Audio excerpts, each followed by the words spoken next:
Hello everyone, welcome to magnet brains Hindi. मेरा नाम आकाश रांगडाले है और मैं आपको पढ़ा रहा हूं कक्षा 10वीं की रसायन विज्ञान, जिसमें आज हम कवर करने वाले हैं यूपी बोर्ड की क्लास 10th का चैप्टर नंबर 4, मतलब कि कार्बन और उसके यौगिक। पर उससे पहले एक ज़रूरी सूचना ये है कि मैग्नेट ब्रेन्स हिंदी एक ऐसा प्लेटफॉर्म है स्टूडेंट्स जो आपको पूरी एजुकेशन कराता है बिल्कुल फ्री ऑफ कॉस्ट। मतलब ये कि यहाँ पर आपको किसी भी प्रकार के किसी पैकेज को खरीदने की ज़रूरत नहीं है। यहाँ पर कूपन जैसा कोई भी कॉन्सेप्ट नहीं है। मतलब हमारा सिर्फ एक ही उद्देश्य है कि हम आपकी तैयारी करवा सकें बहुत अच्छे तरीके से, बिल्कुल फ्री ऑफ कॉस्ट। तो इन्हीं बातों के साथ हम स्टार्ट करते हैं अपना आज का चैप्टर, जिसका नाम है कार्बन और उसके यौगिक। और उसमें हम क्या देखने वाले हैं भाई? उसमें हम देखने वाले हैं प्रीवियस ईयर क्वेश्चंस, है ना। तो चलिए स्टार्ट करेंगे हम लोग यूपी बोर्ड के कक्षा 10वीं के चैप्टर नंबर 4 रसायन विज्ञान और प्रीवियस ईयर क्वेश्चंस। कहां से भाई? तो यूपी बोर्ड से। ठीक है, चलिए। तो पहला सवाल जो है उसमें क्या पूछा गया है, ध्यान से देख लेते हैं। तो पहले क्वेश्चन में बात कर रहे हैं प्रोपेन के बारे में। आगे बढ़ने से पहले स्टूडेंट्स एक छोटी सी बात हो जाए कि जो कार्बन है बेसिकली उस चैप्टर को 3 पार्ट्स में डिवाइड किया गया है। तो सबसे पहले बात करते हैं कार्बन की, उसके बाद बात करते हैं आपके हाइड्रोकार्बन की, और सबसे लास्ट में हम बात करते हैं ऐसे यौगिकों के बारे में जो बनते हैं कार्बन से, यानी कि कार्बनिक रसायन के बारे में, है ना। तो अब देखिए इसी तरीके से एक हाइड्रोकार्बन पे इन्होंने सवाल पूछा हुआ है कि भाई जो प्रोपेन है, ठीक है, उसका आणविक सूत्र क्या है? ये है। तो इसमें सहसंयोजक आबंध जो है वो कितने होंगे, है ना? 10 होंगे, 7 होंगे, 8 होंगे, 9 होंगे। तो ये पूछा गया है आपसे कि सहसंयोजक आबंध जो है वो कितने होंगे। तो समझ लेते हैं कि भाई सबसे पहले ये सहसंयोजक आबंध जो है वो क्या होते हैं, है ना। तो देखिए जब दो अधातुओं के बीच में इलेक्ट्रॉन्स की शेयरिंग होती है, आपस में सामंजस्य स्थापित होता है, तो उसको हम क्या बोलते हैं? सहसंयोजन आबंध। ठीक, तो सबसे अच्छा तरीका क्या है? जब भी आपको कोई हाइड्रोकार्बन दिया गया है, आप सबसे पहले उसकी संरचना बना लीजिए। सिंपल सी चीज है, चलिए बनाते हैं। तो भाई C3H8 है ना, तो कैसा होगा भाई? पहला कार्बन, दूसरा कार्बन, तीसरा कार्बन, और साथ में लगेंगे बहुत सारे हाइड्रोजन। तो इन सभी जगह पर आप लगा दीजिए। और बोल भी रहे हैं भाई प्रोपेन है, तो हमने देखा था कि जो हमारे कार्बन होते हैं, ठीक है, हाइड्रोकार्बन जो हमारे होते हैं भाई, ये 2 प्रकार के होते हैं, संतृप्त और असंतृप्त। अब जो संतृप्त होते हैं उसमें सभी कार्बन और कार्बन के बीच में जो आवेश होता है, सॉरी जो आबंध होता है वो कैसा होता है भाई?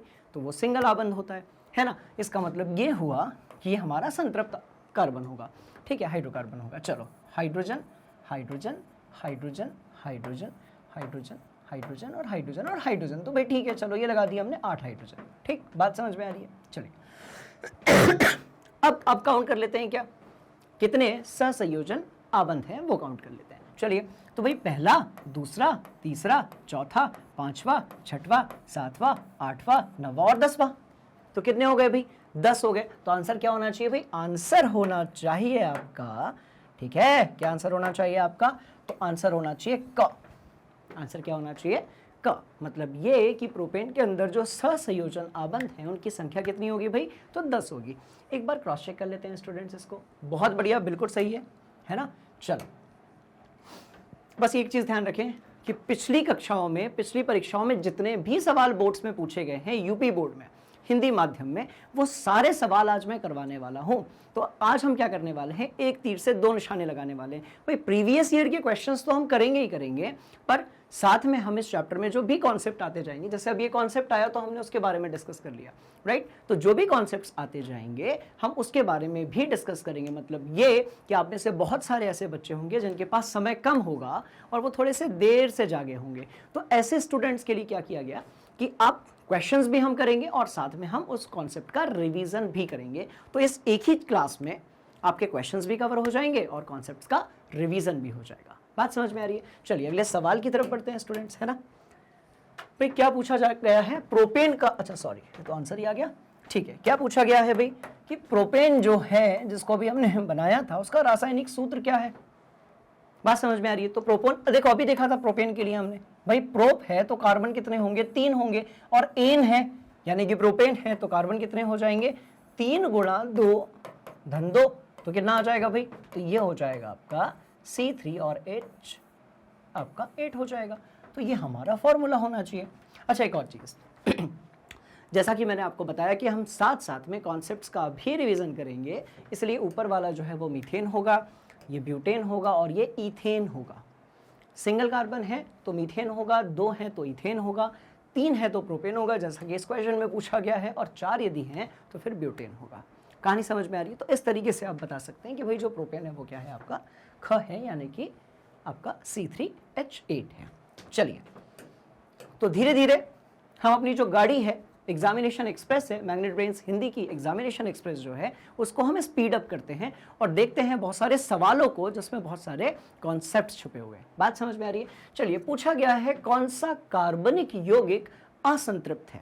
सवाल पैदा होता है कि सर असंतृप्त क्या है? तो हमारे पास ना जो कार्बनिक यौगिक है ना स्टूडेंट्स, ये 2 प्रकार के होते हैं भाई। एक तो हमारे पास संतृप्त है, संतृप्त संतृप्त संतृप्त संतृप्त, और एक हमारे पास है असंतृप्त, असंतृप्त।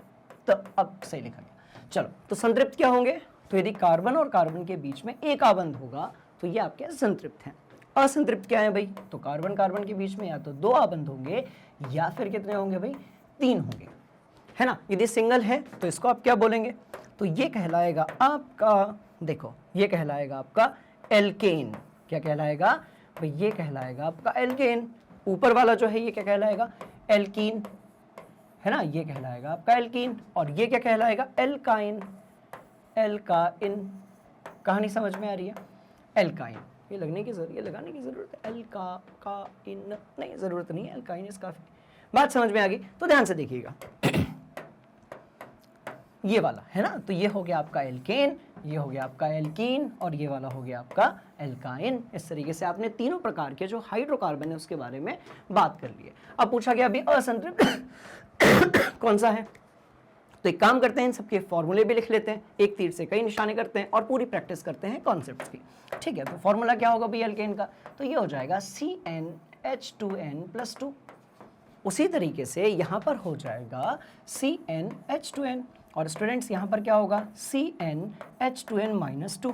क्या आपको ये कहानी समझ में आ रही है ना? तो देखिए, अब यहाँ से क्रॉस चेक कर लेते हैं भाई, फॉर्मूला बना लेते हैं। तो ये पहला वाला जो है ना, इसका नाम है भाई आपका एथेन, तो ये हो जाएगा C2H6। दूसरा वाला मीथेन है, तो ये हो जाएगा CH4। इसके बाद है एथिलीन, और इसके बाद है एथिल अल्कोहल। अच्छा, एथिलीन क्या है? तो ये है CH2 डबल बॉन्ड CH2, और एथिल अल्कोहल क्या है भाई? तो ये है आपका CH3CH2OH। कहानी समझ में आ रही है आप सब लोगों को? तो इस तरीके से हमारा जो आंसर है, क्योंकि बात असंतृप्त की हो रही है, इसलिए जो आंसर होगा वो क्या होगा भाई?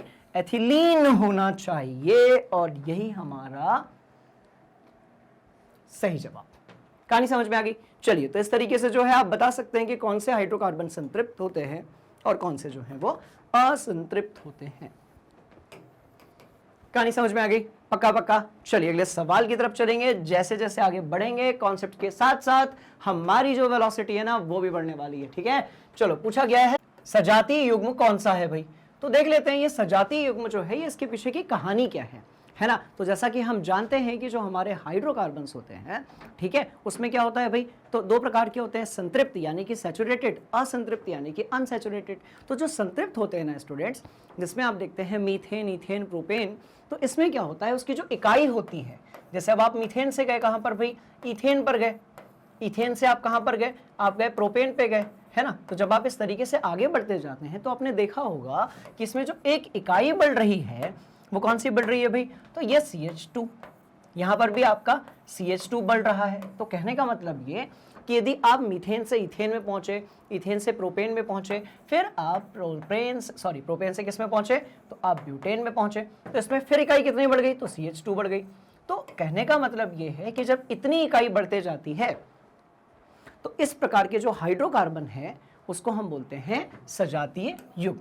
बात समझ में आ रही है? मतलब ऊपर के दोनों, या ये वाला आपका इथेन और प्रोपेन, या प्रोपेन और ब्यूटेन जो होगा, ये सब क्या होंगे भाई? तो ये सब आपस में क्या होंगे? सजातीय युग्म। ठीक है, चलिए देख लेते हैं। तो अब ये तो नहीं होगा। क्यों नहीं होगा? क्योंकि भाई देखो, ये तो आपका जो है मीथेन है, बट इसको भी इथेन होना चाहिए था, ये इथीन है, तो ये तो नहीं हो सकता। और कोई है क्या? और कोई है क्या? ये हो सकता है क्या? नहीं। तो इसमें पहला और दूसरा जो है वो दोनों ही एक जैसे हैं, तो ये भी नहीं हो सकता। अच्छा, यहां पर एक बात चेक कर लेते हैं भाई, यहां पर एक कार्बन है, यहां पर 2 कार्बन है, ठीक है, यहां पर 2 ही हाइड्रोजन है और इस जगह पर भी कितने हाइड्रोजन है आपके? 4 हाइड्रोजन है। मतलब ये कि ये वाला जो है उसमें और कितना जुड़ गया? CH2। तो सजातीय युग्मों के साथ ऐसा नहीं है कि वो सिर्फ हाइड्रोकार्बन में ही होगा, वो दूसरे जो कार्बनिक रसायन होते हैं ना उसमें भी होगा। तो हमारा आंसर क्या होना चाहिए स्टूडेंट्स? भाई हमारा आंसर ये होना चाहिए। कहानी समझ में आ रही है? मतलब CH2 का जो इकाई है यदि वो बढ़ते रहती है तो ऐसे 2 युग्मों को या फिर पेयर्स जो होते हैं उसको हम बोलते हैं सजातीय युग्म। ठीक है, तो ये हमारा क्या होना चाहिए भाई? आंसर होना चाहिए। बिल्कुल सही बात। चलो ध्यान से देख लो, ये हाइड्रोकार्बन के लिए था और वहां पर था आपके किसी कार्बनिक रसायन के लिए, है ना। चलो अब भाई क्या पूछा गया है अगले सवाल में? निम्नलिखित में से किस यौगिक में एल्कोहलिक समूह उपस्थित है? बात हो रही है एल्कोहलिक समूह की, इसका मतलब ये कि हम बात कर रहे हैं हाइड्रोक्साइड आयन की, OH की। कहानी समझ में आ रही है? तो कैसे होगा भाई, देख लेते हैं एक बार। देखो ये तो आपका एसिटिक अम्ल है, ये तो आपका एसिटिक अम्ल है, ध्यान से देखो। ठीक है, ये वाला जो है ये आपका अल्कोहल है। देखिए ये भी अल्कोहल है पर इसका नाम क्या है भाई? तो इसका नाम है फिनॉल। इसका नाम क्या है? फिनॉल है। ठीक है, और ये जो है ये क्या है? आपका जल है। बात समझ में आ रही है? ये आपका जल है, ये अल्कोहल ही नहीं है, तो ये हमारा आंसर होना चाहिए। एक और चीज भैया, सेकंड ऑप्शन और तीसरे वाले ऑप्शन में आप लोगों को कंफ्यूज नहीं होना है। ऊपर वाला अल्कोहल है, नीचे वाला जो है वो अल्कोहलिक ग्रुप तो है, जो किससे लगा हुआ है भाई? आपके फिनॉल, आपके बेंजीन के साथ में, तो ये फिनॉल है, तो ये हमारा आंसर होना चाहिए। क्रॉस चेक कर लेते हैं एक बार, बिल्कुल सही बात। ठीक, चलो आगे बढ़ेंगे अगले वाले सवाल की तरफ और देखते हैं इसमें क्या पूछा गया है। ब्यूटेनोन ब्यूटेनोन में क्रियात्मक समूह क्या है? अब ये क्रियात्मक समूह या फिर फंक्शनल ग्रुप या प्रकार्यात्मक समूह जो होता है ये क्या होता है भाई? तो हाइड्रोकार्बन के साथ यदि आप क्रियात्मक समूह को जोड़ते हैं तो वो बन जाता है कार्बनिक रसायन यानी कि ऑर्गेनिक कंपाउंड। बात समझ में आ रही है? तो पूछा गया भाई ब्यूटेनोन, मतलब बात किसकी हो रही है? नोन लगा हुआ है, याद करो क्या पढ़ाया गया था आप लोगों को। तो बात हो रही है कीटोन की। किस चीज की बात हो रही है स्टूडेंट्स? बात हो रही है कीटोन की, है ना। और कीटोन क्या होता है? तो हम सबको पता है भाई, यहाँ पर C रहेगा, इसके दोनों तरफ कार्बन ही रहेंगे, यहाँ और यहाँ कार्बन होने चाहिए। कहीं पर है क्या ऐसा? तो पहला वाला तो एल्डिहाइड है, ये वाला अल्कोहल है, ये वाला ईथर है, तो ये होगा हमारा आंसर, मतलब कि कीटोन। बात समझ में आ गई? तो ख जो हमारा ऑप्शन है, विकल्प है, वह सही होना चाहिए। बिल्कुल सही बात है। चलिए अगले सवाल की तरफ देखते हैं कि हमसे क्या पूछा गया है। तो एसिटिक अम्ल का IUPAC नाम क्या होता है? बहुत सारे बच्चों को IUPAC का फुल फॉर्म नहीं पता होगा या ये नहीं पता होगा कि इसको हम उपयोग क्यों करते हैं। तो देखिए समझने वाली बात है, पूरी दुनिया में अलग अलग देशों में जो आपके कंपाउंड्स होते हैं, यौगिक होते हैं या फिर रासायनिक जो भी आपके क्या होते हैं भाई, अलग अलग प्रकार के जो रसायन होते हैं उनके अलग अलग नाम हो सकते हैं। तो क्या हुआ कि जो हमारी इंटरनेशनल, ध्यान से देखो, international union for pure and applied chemistry, international union for pure and applied chemistry जो है उसने डिसाइड किया कि हम पूरे दुनिया में एक IUPAC नेम रखेंगे और दूसरा जो है वो कॉमन नेम है वो तो रहने देंगे। बात समझ में आ रही? तो ऑफिशियल नेम किसी भी कंपाउंड का, यौगिक का क्या होता है? उसको हम बोलते हैं IUPAC नाम। ठीक है, बात किसके बारे में हो रही है भाई? एसिटिक अम्ल के बारे में। तो एसिटिक अम्ल क्या है? हम सब लोग जानते हैं, हमारा हंसता मुस्कुराता क्या है? ध्यान से देख लो, केमिकल है, तो ये हमारा है एसिटिक अम्ल, है ना। बात समझ में आ गई? तो भाई कितने कार्बन है इसके पास? ध्यान से देखेंगे आप लोग, तो कार्बन इसके पास 2 हैं। कार्बन यदि इसके पास 2 हैं, इसका मतलब कहीं ना कहीं पर एथ या इथेन की एंट्री होने वाली है, कहीं पर है ऐसा। तो एसिटिक अम्ल जो है वो तो उसका कॉमन नेम है, सामान्य नेम है। एथेनोइक अम्ल हो सकता है क्या? प्रोपेनोइक हो सकता है क्या? मेथेनोइक हो सकता है क्या? तो ये नहीं हो सकता, ये नहीं हो सकता। कार्बन हमारे पास 2 हैं, so that must be ethanoic अम्ल। कहानी समझ में आ रही? तो आंसर जो है ना वो होगा हमारा बी यानी कि ख। क्रॉस चेक करेंगे एक बार, क्या कहते हो? चलो देखते हैं। बिल्कुल सही बात। ठीक है, चलिए स्टूडेंट्स आगे बढ़ेंगे अगले सवाल की तरफ जिसमें पूछा गया है फॉर्मेल्डिहाइड। भाई किसके बारे में बात हो रही है? फॉर्मेल्डिहाइड यानी कि एक प्रकार के एल्डिहाइड के बारे में बात हो रही है। और फॉर्मेल लिखा हुआ है ना कहीं पर, इसका मतलब क्या होगा, एक इकाई होगी, अकेला कार्बन होगा। फॉर्मेल्डिहाइड में कार्बन जो है वो क्या होगा भाई, अकेला होगा। आईयूपीएसी में आपको बता चुका हूं, कार्बन आपका अकेला होगा, राइट। इसका मतलब होगा HCHO। स्ट्रक्चर कैसा बनेगा भाई, तो कार्बन की एक तरफ ऐसा रहेगा, एक तरफ हाइड्रोजन रहेगा। इस हाइड्रोजन को हम दूसरे तरीके कलर से बनाएंगे और दूसरी तरफ जो है वो ये हाइड्रोजन आपका रहेगा। तो ये है आपका क्या, फॉर्मेल्डिहाइड। तो इसको हम क्या बोल सकते हैं, तो आपको पता होगा एल्डिहाइड जो रहता है उसका जो लास्ट में लगने वाला नाम रहता है वो क्या रहता है भाई, अल। कैसे लगाते हैं, अल लगाते हैं, जैसे अल्कोहल में ऑल लगाते हैं, इसमें क्या लगाते हैं भाई, अल लगाते हैं, दैट्स ऑल। तो फॉर्मेल्डिहाइड नहीं हो सकता, एथेनल 2 कार्बन नहीं हो सकता, एसिटल्डिहाइड नहीं हो सकता, तो ये होगा हमारा मेथेनल। कहानी समझ में आ रही है। सिंगल कार्बन यदि है तो हम मीथ कहते हैं, इसलिए ये होगा हमारा मेथेनल। एक बार इसको क्रॉस चेक करेंगे, क्या कहते हो, बिल्कुल सही बात है। ठीक है स्टूडेंट्स, चलिए अगले सवाल की तरफ चलते हैं। और पूछा गया है एथिल अल्कोहल का आईयूपीएसी नेम। भाई आईयूपीएसी नेम जो है वो अच्छे तरीके से आने चाहिए, जहां जहां कॉन्सेप्ट आएगा मैं आपको कॉन्सेप्ट के साथ में चीजें सिखाऊंगा। बात समझ में आ गई। चलिए, तो आईयूपीएसी नाम किसका बताना है भाई, एथिल अल्कोहल का बताना है। ठीक है, किसका बताना है, एथिल अल्कोहल का। अब एथिल है, इसका मतलब क्या होगा, तो कार्बन आपके जो है वो कितने होंगे, CH3 CH2OH, या आप और क्या लिख सकते हैं, C2H5OH। बात समझ में आ रही है।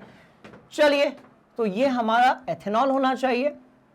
मेथनॉल तो नहीं हो सकता, एसिटिक अम्ल नहीं हो सकता, एथेनोइक अम्ल भी नहीं हो सकता, ये दोनों जो हैं वो आपके कार्बोक्सिलिक अम्ल के भाग हैं। इसलिए आंसर क्या होना चाहिए स्टूडेंट्स, हमारा एथेनॉल।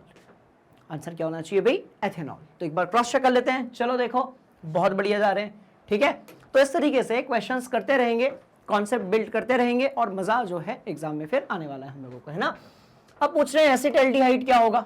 क्या पूछ रहे हैं, एसिटल्डिहाइड। तो ध्यान से देखो, अल्कोहल के लिए OH होता है, एल्डिहाइड के लिए CHO होता है, कार्बोक्सिलिक अम्ल के लिए COOH होता है ना। इसी तरीके से एसिटल्डिहाइड, इसके पहले देखा था फॉर्मेल्डिहाइड।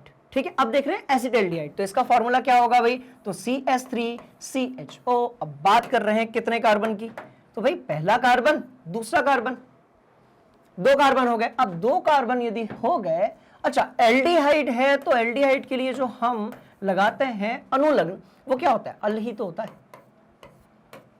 अल ही तो होता है, राइट। इसका मतलब ये हुआ कि एथेनॉल जो है ना, ये नहीं हो सकता, ये नहीं हो सकता, एथीन नहीं हो सकता, एथाइन नहीं हो सकता। अब गड्डी हमारी एक ही जगह पर अटक रही है जिसका नाम है एथेनल। तो आंसर क्या होना चाहिए भाई, एथेनल होना चाहिए। एक बार हम इसको क्रॉस चेक कर लेते हैं।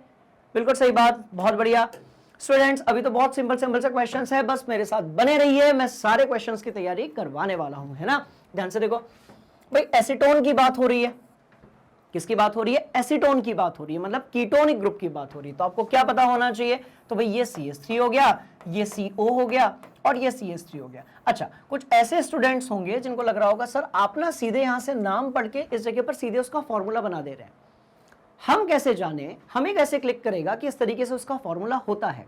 तो भाई इसके लिए हमने पूरी की पूरी कॉन्सेप्ट वीडियो बनाई है, NCERT सॉल्यूशंस बनाए हैं, MCQs बनाए हैं और 1 शॉट वीडियोस बनाई हैं। ठीक है, तो आप प्लेलिस्ट में चेक कर लीजिएगा। बात समझ में आ रही है, तो वहां पर आपको इसका पूरा कॉन्सेप्ट वीडियो मिल जाएगा, जहां से आप जो इसके पीछे का जो कॉन्सेप्ट है कि भाई नाम पढ़ना है और संरचना बनानी है, ये आप कर सकते हैं। बात समझ में आ गई। चलिए, तो एसीटोन की बात हो रही है स्टूडेंट्स, मतलब ये हमारा एसीटोन होगा, क्योंकि कीटोनिक ग्रुप की बात हो रही है। ध्यान से देखो, ध्यान से देखो, ध्यान से देखो, कीटोन ग्रुप हुआ ना, ये वाला जो भाग होता है भाई, ये क्या होता है, ये कीटोन होता है हमारा। ये जो भाग होता है ये क्या होता है, कीटोन ग्रुप को रिप्रेजेंट करता है। ठीक है, क्या पूछा है, आईयूपीएसी नाम अभी बता देंगे, है ना, पूरी प्रैक्टिस चल रही है हम लोगों की। तो भाई 3 कार्बन है, क्या कहते हो, 3 कार्बन है, क्या होगा, 1 है तो मीथ, 2 है तो ईथ, 3 है तो प्रोप, 4 है तो ब्यूट। तो देख लेते हैं, आप नहीं हो सकते, आप भी नहीं हो सकते। अब गड्डी अटक रही है प्रोपेनोन और प्रोपेनॉल के बीच में, तो भाई कीटोन है तो नॉन ही होगा, नॉन नहीं होगा। एल्कोहल होता तो फिर ये प्रोपेनॉल होता, है ना। तो हमारा आंसर क्या होगा भाई, प्रोपेनोन। एक बार चेक कर लो बढ़िया से। यदि कोई डाउट है तो आपको कमेंट बॉक्स में पुट कर देना है, हम एक डाउट वीडियो भी बाद में रिक्रिएट कर देंगे। ठीक है, चलिए, तो आंसर क्या होना चाहिए भाई आपका? प्रोपेनोन होना चाहिए। एक बार चेक कर लेंगे, बिल्कुल सही बात है, आगे बढ़ते हैं। ठीक है, चलिए, क्या पूछा गया है? निम्नलिखित में से किस यौगिक में कीटोनी समूह उपस्थित है? कीटोन मतलब ये, एक बार कर लें क्या? सारे जो आपके प्रकार्यात्मक समूह है, क्रियाशील समूह है या फंक्शनल ग्रुप से, उसको एक बार कर लें, क्या कहते हो? चलो जल्दी से कर लेते हैं। ठीक है, तो अल्कोहल क्या होगा? ध्यान से देखना, अल्कोहल होगा OH, कार्बन के साथ सिर्फ लगा होगा OH, कार्बन के आसपास हाइड्रोजन होना चाहिए और इधर पे क्या होगा भाई? OH। अच्छा, ये अल्कोहल होगा। यदि कार्बन बीच में है और उसके दोनों तरफ कार्बन है, ठीक है, तो ये कीटोन होगा। यदि कार्बन के साथ CHO लगा है तो ये एल्डिहाइड होगा, और यदि लास्ट में COOH लगा हुआ है तो ये आपका कार्बोक्सिलिक अम्ल होगा। कहानी समझ में आ रही है? तो इसका मतलब ये हुआ कि अल्कोहल हो गया, कीटोन हो गया, एल्डिहाइड हो गया, कार्बोक्सिलिक अम्ल हो गया। क्या कहानी समझ में आई आप लोगों के? चलिए, तो इसी बात पर आगे बढ़ते हैं और देखते हैं कीटोनी समूह कौन सा होगा। कहीं दिख रहा है क्या भाई? सेकंड नंबर पे है। और मैंने आपको बताया था कि जो कार्बन है ना, उसके दोनों तरफ भी कार्बन के परमाणु होने चाहिए। इसका मतलब कार्बन से ऑक्सीजन तो लगा है पर दोनों तरफ हाइड्रोजन है, बात कुछ जमी नहीं, ये नहीं हो सकता। कार्बन से एक तरफ कार्बन लगा है, दूसरी तरफ हाइड्रोजन है, आप भी नहीं हो सकते। कार्बन से एक तरफ कार्बन है, दूसरी तरफ OH है, ये भी नहीं हो सकता। कार्बन के दोनों तरफ कार्बन है, ये कीटोन हो सकता है। एक और बात समझ लेते हैं कि ये क्या है भाई? तो ये हमारा है एल्डिहाइड। ये वाला जो है ये क्या है? ये भी हमारा है एल्डिहाइड। बात समझ में आ रही है? इधर वाला जो है ये क्या है? तो ये है आपका ओइक अम्ल, जिसको आप कार्बोक्सिलिक अम्ल कहते हो स्टूडेंट्स, है ना। और ये क्या है भाई? तो ये हमारा है कीटोन। कौन सी चीज है स्टूडेंट्स? तो ये है हमारा कीटोन। बात समझ में आ रही है? कीटोन यहां पर ऐसे आ जाएगा, O की मात्रा। ठीक, तो कहने का मतलब ये है कि आपको यदि क्रियाशील समूह के बारे में पूरी जानकारी है तो ऐसे वाले जो क्वेश्चन है ना, वो बिल्कुल आसान होते हैं। देखो कितनी बार पूछा गया, देखो 17 में पूछा गया, 19 में पूछा गया, 20 में पूछा गया, 3 साल लगातार आया है ये। मतलब ये कि इस प्रकार के जो क्वेश्चंस होते हैं वो बड़े इंपॉर्टेंट होते हैं और आसान भी तो होते हैं। मतलब जब आपके साथ मैग्नेट ब्रेन्स हिंदी है तो घबराने की जरूरत ही नहीं है। आप बस हमारे साथ बने रहिए और इस पूरे वीडियो को बढ़िया से आप एंजॉय कीजिए। आपकी सारी जो तैयारी है वो हम करवाएंगे। कहानी समझ में आ गई? चलिए, कोई डाउट यदि है तो पूछ लेंगे। पहले आप इसका स्क्रीनशॉट ले लें। बढ़ते हैं अगले सवाल की तरफ और उससे पहले चेक करते हैं कि ये सही है। बिल्कुल सही है ना। चलो देखो, चलिए देखते हैं भाई। पूछा गया है विव्रत श्रृंखला यौगिक कौन सा है ना। विव्रत श्रृंखला यौगिक कौन सा है? तो ठीक है भाई, समझ लेते हैं इसको भी। क्या होते हैं? इनको हम कहते हैं ओपन चेन स्ट्रक्चर। क्या बोलते हैं? Open chain. भाई जो हाइड्रोकार्बन होते हैं ना स्टूडेंट्स, वो दो प्रकार के होते हैं। क्लोज चेन होते हैं और ओपन चेन होते हैं। अब देखो ये यहां पर क्या लिखा हुआ है? चक्रीय लिखा हुआ है भाई, चक्रीय लिखा हुआ है। जो बेंजीन है ये भी एक प्रकार का चक्रीय है। बात समझ में आ रही है? तो आंसर हमारा होगा तो ब्यूटीन। यहां तक कोई दिक्कत वाली बात नहीं है। पर पहले ये समझ लेते हैं कि इन सबका देखो संरचना भी समझ लेते हैं, राइट। तो इससे आपका क्या होगा? रिवीजन भी होगा और क्वेश्चन का आपको आंसर भी मिल जाएगा। ठीक है, तो भाई चक्रीय हेक्सेन क्या है? तो चक्रीय हेक्सेन क्या होगा? ध्यान से देखेंगे भाई, पहला, दूसरा, तीसरा, चौथा, पांचवा और छठवा। तो अब ध्यान से देखोगे इन सभी जगह पर कार्बन लगा होगा और यहां पर सबसे लगे होंगे भाई 2 हाइड्रोजन, ऐसे सबसे लगे होंगे, है ना। मैं बना नहीं रहा हूं बट ऐसे सबसे लगे होंगे। यहाँ पर सब जगह ऐसे लगे होंगे, ऐसे बना देते हैं, समझ जाइए आप। ठीक है, इसके बाद चक्रीय ब्यूटेन है। तो भाई चक्रीय ब्यूटेन क्या होगा? तो ये इस तरीके से 4 बना दो आप। पहला कार्बन, दूसरा कार्बन, तीसरा कार्बन, चौथा carbon, 2 hydrogen, 2 hydrogen, 2 hydrogen and 2 hydrogen. ठीक है, कुछ ऐसे ही बेंजीन की बात करेंगे। तो बेंजीन कैसे होगा भाई? तो बेंजीन होगा आपका कुछ इस तरीके से। ध्यान से देखो, ये भी चक्रीय है आपका। पर जब आप बात ब्यूटीन की करते हैं तो ब्यूटीन होगा CH3 CH2 CH double bond CH2। तो क्या आपको इन सभी में अंतर दिख रहा है? क्या आपको इन सभी में डिफरेंस दिख रहा है? तो आप ध्यान से देखेंगे, ये भी आपका चक्रीय है। ठीक है, एरोमेटिक नहीं है वो, है ना, एरोमेटिक नहीं है पर चक्रीय है। ये भी चक्रीय है, ये भी चक्रीय है। पर ये जो है ये कैसा है? भी आपका विव्रत है, जिसमें व्रत नहीं बनना चाहिए। मतलब कि ओपन चेन होना चाहिए। जो श्रृंखला बन रही है वो एक प्रकार की कैसी होनी चाहिए? ओपन चेन होनी चाहिए। मतलब ये कि जो पहला कार्बन है और लास्ट वाला कार्बन है वो आपस में कनेक्टेड नहीं होना चाहिए। तो आंसर क्या होगा हमारा? ब्यूटीन। एक बार क्रॉस चेक कर लेते हैं इसको हम लोग। बिल्कुल सही बात है, आंसर है हमारा ब्यूटीन। भाई कब पूछा गया था? 2017 में, है ना स्टूडेंट्स। चलो अब चलते हैं अगले सवाल की तरफ। क्या पूछा गया अभी? एसिटिक अम्ल में क्रियात्मक समूह क्या है? अब बोला जा रहा है एसिटिक मतलब कार्बोक्सिलिक अम्ल की बात हो रही है। तो भाई ऊपर वाला जो है वो तो क्या है? कीटोन है। ध्यान से देखो, ऊपर वाला कीटोन है। ये क्या है? तो ये आपका अल्कोहल है। ये क्या है? आपका अल्कोहल है। अच्छा ये जो है ये क्या है? आपका एल्डिहाइड है। एल्डिहाइड है ना, ये क्या है? आपका एल्डिहाइड है। और ये क्या बचा? तो ये बचा आपका कार्बोसिलिक सिलिक है, वैसे पूरा होगा ये कार्बोसिलिक अम्ल। तो ये इस तरीके से आपका हो जाएगा। तो क्या आपको ये कहानी समझ में आ रही है? पक्का पक्का। तो आंसर क्या होना चाहिए हमारा? होना चाहिए COOH। इजी या मुश्किल? जल्दी बताओ। पक्का पक्का।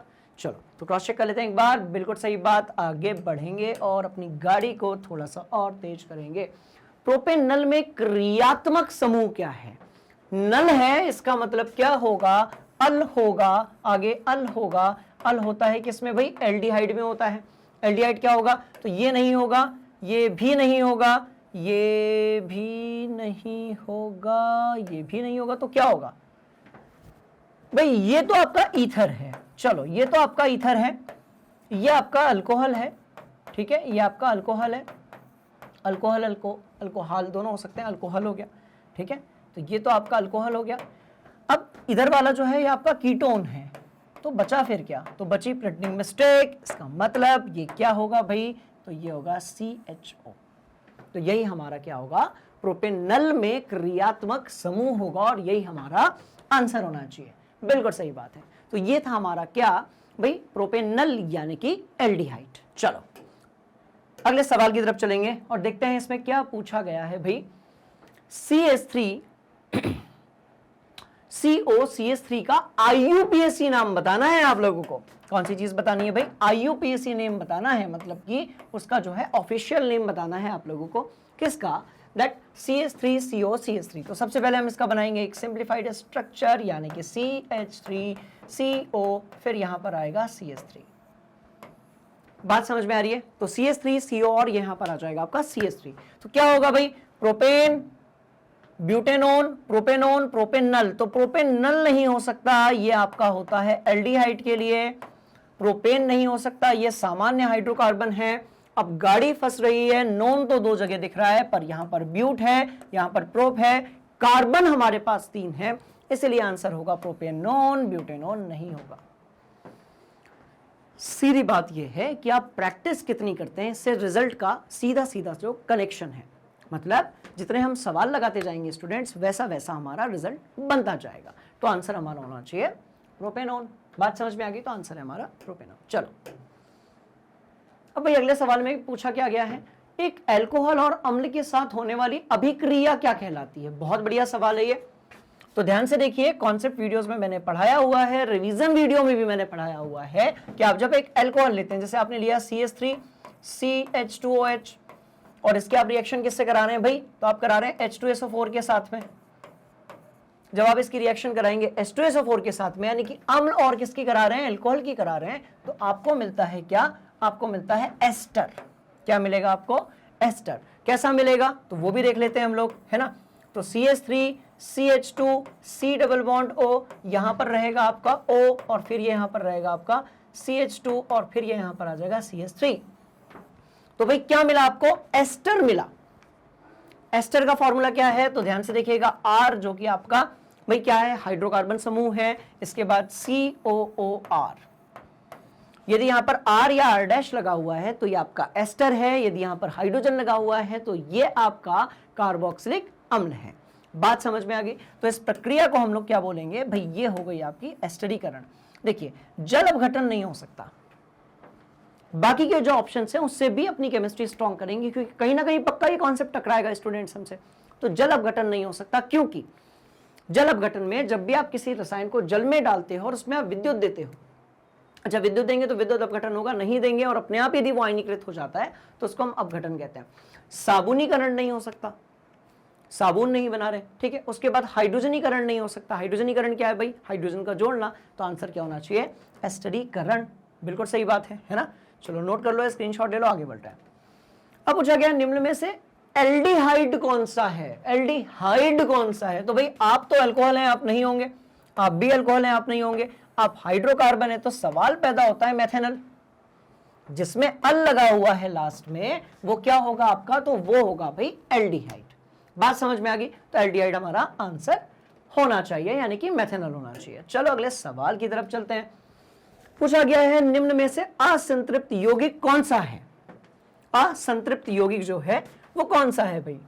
तो सबसे पहली बात तो ये थोड़ा सा यहां पर कंप्यूटर जी जो है उनको बताना पड़ेगा कि ये ऐसा होगा, ठीक है। तो भाई देखो सिंपल सी चीज है, ये वाला जो है ये क्या है आपका? ओइक अम्ल है। बात समझ में आ रही है? यानी कि कार्बोक्सिलिक अम्ल है। अच्छा ये जो है ये क्या है? तो ये आपका अल है, यानी कि एल्डिहाइड है। ध्यान से देखो, तो ये है आपका अल यानी कि एल्डिहाइड। ये वाला जो है ये मुझे लग रहा है क्योंकि यहां कार्बन और कार्बन के बीच में क्या है भाई? डबल बॉन्ड है। जब क्लास स्टार्ट हुई थी तभी आपको बताया गया था कि कार्बन और कार्बन के बीच में यदि डबल बॉन्ड या ट्रिपल बॉन्ड है तो वो क्या होगा? असंतृप्त होगा। यदि कार्बन कार्बन के बीच में सिंगल बॉन्ड है तो वो कैसा होगा? संतृप्त होगा, है ना। तो ध्यान से देख लीजिए आप, सभी जगह पर कार्बन कार्बन के बीच में कैसे है भाई? सिंगल बॉन्ड है, यहां पर डबल बॉन्ड है। ये हमारा आंसर होना चाहिए। चलो बिल्कुल सही बात। क्या पूछा गया है? एल्कोहल के विहाइड्रोजनीकरण। सिर्फ रटने वाली बात नहीं है, समझने वाली बात है। विहाइड्रोजनीकरण होता क्या है? जब आप हाइड्रोजन को बाहर निकाल देते हो किसी चीज से तो वो हो जाता है आपका विहाइड्रोजनीकरण। पर याद रहे कितने हाइड्रोजन? तो भाई 2 निकलेंगे, है ना। तो हम रिएक्शन भी देख लेते हैं, कॉन्सेप्ट भी समझ लेते हैं। तो हमारा जो अल्कोहल था ये ले लिया मैंने C2H5, या इसका और थोड़ा सिंप्लीफाइड बनाते हैं हम लोग, थोड़ा सा सिंप्लीफाइड बनाते हैं स्टूडेंट्स, CH3CH2OH। हाइड्रोजन बाहर निकालेंगे, कौन सी चीज बाहर निकालेंगे भाई? हाइड्रोजन बाहर निकालेंगे। चलो तो विहाइड्रोजनीकरण होगा, मतलब कि यहां पर -H2 होगा। तो क्या हो जाएगा ये? तो भाई ये बनना चाहिए हमारा CH3CHO प्लस साथ में हमें कनेक्ट करना है 2 हाइड्रोजन यानी कि H2। तो ये होना चाहिए हमारा। तो बना तो एल्डिहाइड, अल्कोहल में से यदि आपने हाइड्रोजन बाहर निकाल दिया तो बना तो एल्डिहाइड, और हुआ क्या आप ध्यान से देखिए। तो स्टूडेंट्स एक हमारा देखो हाइड्रोजन बाहर निकल रहे हैं, कितने निकल रहे हैं? ध्यान से देखो उधर पे CH3 के साथ तो कोई खिलवाड़ नहीं हुआ, कार्बन के साथ एक हाइड्रोजन है, एक ऑक्सीजन है, एक हाइड्रोजन एक ऑक्सीजन है, मतलब 2 हाइड्रोजन जो थे हमारे वो बाहर निकल गए। मतलब ये कि जो आपका अल्कोहल होगा उसका यदि विहाइड्रोजनीकरण होगा तो उससे बनेगा आपका एल्डिहाइड। तो यही आपका आंसर होना चाहिए। तो आंसर क्या होगा आपका भाई? एल्डिहाइड होगा। कहानी समझ में आ गई? आंसर क्या होगा आपका? एल्डिहाइड होगा। आपका ग आंसर जो है वो होना चाहिए। क्या कहते हो? चेक कर लें? ये कर लिया चेक और बिल्कुल सही है। ठीक, चलो भाई अगले सवाल में क्या पूछा गया है? संतृप्त हाइड्रोकार्बन में नहीं होता। संतृप्त मतलब कार्बन और कार्बन के बीच में एक एक आबंध रहेगा, असंतृप्त मतलब 2 आबंध रहेंगे। तो संतृप्त हाइड्रोकार्बन में क्या नहीं होता? तो एकल आबंध तो होता है। तो ये आंसर तो गलत हो गया क्योंकि नहीं होता पूछा है। कोण यहां पर आएगा ऐसे, है ना, यहां पर इस तरीके से लिखा रहेगा, यहां पर ऐसा लिखा रहेगा, ठीक है। ये कोण को मापने का एक तरीका है। तो भाई ये नहीं होता, दुनिया जानती है। ये कैसे हो सकता है भाई? संतृप्त है, डबल बॉन्ड हो ही नहीं सकते कार्बन कार्बन के बीच में। तो आंसर जो है वो हमारा ये होना चाहिए। एक बार क्रॉस चेक कर लें, क्या कहते हो? बिल्कुल सही बात है। अब चलते हैं अगले सवाल की तरफ। कहने का मतलब ये स्टूडेंट्स की बहुत सारे ऑब्जेक्टिव क्वेश्चंस पूछे जाते हैं इस चैप्टर से। तो इस पर्टिकुलर चैप्टर के लिए आप मुझे बताइएगा, क्या हम एक ऑब्जेक्टिव की जो सीरीज है, ऑब्जेक्टिव क्वेश्चंस की सीरीज है, वो भी बना ले, है ना। चलो ध्यान से देखो। अब पूछा गया है असंतृप्त। असंतृप्त मतलब या तो कार्बन कार्बन के बीच में 2 आबंध या फिर 3 आबंध। ठीक, तो क्या होगा भाई? तो देख लेते हैं एक बार इसका जो फॉर्मूला है। तो इसमें 2 एक ही कार्बन है, ये सवाल ही नहीं पैदा होता। ये बना लेते हैं एक बार। तो 6 हाइड्रोजन आपको दिख रहे होंगे लगे हुए। इसका मतलब ये हुआ कि ये भी नहीं हो सकता, ये भी नहीं हो सकता। यहां पर कार्बन कार्बन के बीच में डबल भी नहीं है, ट्रिपल भी नहीं है, ये भी नहीं हो सकता, ये भी नहीं हो सकता। बचा ये, पर सिर्फ रटना नहीं है, कॉन्सेप्ट को भी तो समझेंगे। तो ये हो जाएगा C डबल बॉन्ड 1 2 3 4 रसायन विज्ञान की जय जयकार। बात समझ में आई क्या? बहुत ही आसान है, ध्यान से देखो। कार्बन और कार्बन के बीच में लगाएं भाई दो आबंध, मतलब ये एक प्रकार का क्या है? तो असंतृप्त यौगिक है। कहानी समझ में आ गई? तो आंसर जो है वो कंप्यूटर जी को भी यही लगाना पड़ेगा, क्योंकि हमारा जो कॉन्सेप्ट है ना वो क्लियर है, तो हमें किसी से घबराने की जरूरत नहीं है। चलिए आगे बढ़ते हैं। निम्नलिखित में से एल्काइन क्या है भाई? निम्नलिखित में से एल्काइन है, एल्काइन है, एल्काइन है। एल्काइन कहने का मतलब ये कि कितने बॉन्ड्स रहेंगे भाई? 3 बॉन्ड्स रहेंगे। एल्काइन है ना, तो एल्काइन कौन सा होगा? स्ट्रक्चर बनाते हैं सबके, याद रखना है कि भाई 3 कार्बन रखने हैं पहले वाले में और हाइड्रोजन आपके 8 रखने हैं। तो ये पहला, दूसरा, तीसरा, या तो फॉर्मूले से भी आप कर सकते हो। चलो अभी बना लिए तो इसी से कर लेते हैं। इसके बाद ये जो है ये भी इस फॉर्मूले पर 1 2 3 4, तो आप फॉर्मूले से भी कर सकते हो। थोड़ा सा फास्ट चलेंगे भाई। ये एल्कीन हो गया आपका, CnH2n को साबित कर रहा है, तो ये एल्कीन हो गया आपका। तो कहने का मतलब ये है कि ये नहीं हो सकता, ये नहीं हो सकता, ये भी नहीं हो सकता, ये भी नहीं हो सकता, पर इसे होना पड़ेगा। क्यों होना पड़ेगा? तो ध्यान से देख लेते हैं भाई क्यों होना पड़ेगा। तो ध्यान से देख लो, देख लो, देख लो, देख लो, देख लो। C3H4 है, मतलब ये कि पहला कार्बन, दूसरा कार्बन, तीसरा कार्बन, पहला, दूसरा, यहां पर एक हाइड्रोजन आएगा, यहां पर एक और हाइड्रोजन आएगा, यहां पर एक और आएगा और यहां पर एक और आएगा। कहानी समझ में आ रही है? तो वो हमारा आंसर होना चाहिए। ध्यान से देखिए, 3 कार्बन है, 4 हाइड्रोजन है। ओके, और ये यहां पर आपने 3 आबंध भी बनाए हैं। इसका मतलब बात हो रही है एल्काइन की, मतलब कार्बन कार्बन के बीच में कितने आबंध होने चाहिए स्टूडेंट्स? 3। कहानी समझ में आ गई? तो बस बहुत सारे सवाल लगाने हैं, कॉन्सेप्ट ऑटोमेटिकली आपके दिमाग के अंदर फिट हो जाएगा। चलिए थोड़ा सा इसको फास्ट करते हैं और उससे पहले देख लेते हैं कि हमने जो पढ़ा है क्या वो सही है? बिल्कुल सही है। आंसर है हमारा C3H4। ठीक, चलो। प्रोपेनॉल। नॉल मतलब अल्कोहल, प्रोपेनॉल मतलब अल्कोहल है ना। चलो, प्रोप मतलब 3। ओके, प्रोप मतलब 3 कार्बन। ठीक है, ये तो निपटा देंगे स्टूडेंट्स। 3 कार्बन होंगे आपके पास, ठीक है। ओ है यहां पर, हाँ। चलो, 3 कार्बन, 3 कार्बन, 3 कार्बन, ठीक है। तो फॉर्मूला होना चाहिए हमारा C3H।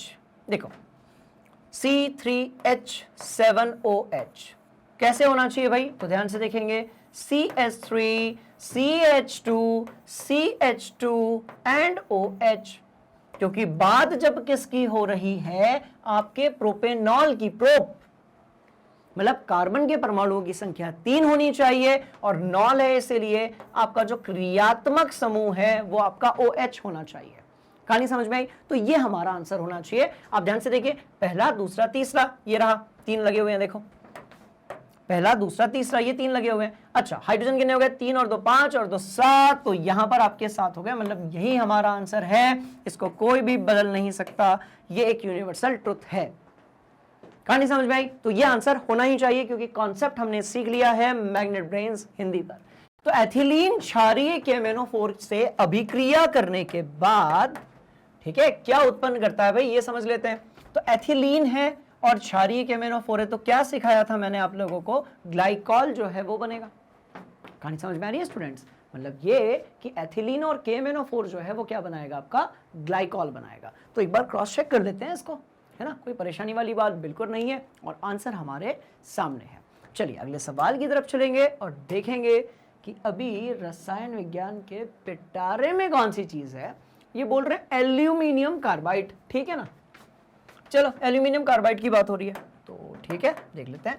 एल्यूमिनियम कार्बाइड, ठीक, कि जल के साथ क्रिया जब होगी तो उससे क्या, कौन सा हाइड्रोकार्बन बनेगा? तो बेस्ट ऑप्शन क्या है ना, रिएक्शन ही कर लेते हैं। ठीक है, अब आप याद करो सर, अब कुछ बच्चे बोल रहे होंगे सर एल्यूमिनियम कार्बाइड जो है इसका क्या फॉर्मूला होता होगा। ठीक है, तो हम सब लोगों ने देखा था कि जो एल्यूमिनियम है वो कितने बॉन्ड बनाता है भाई? 3। कार्बन कितने बनाता है? 4।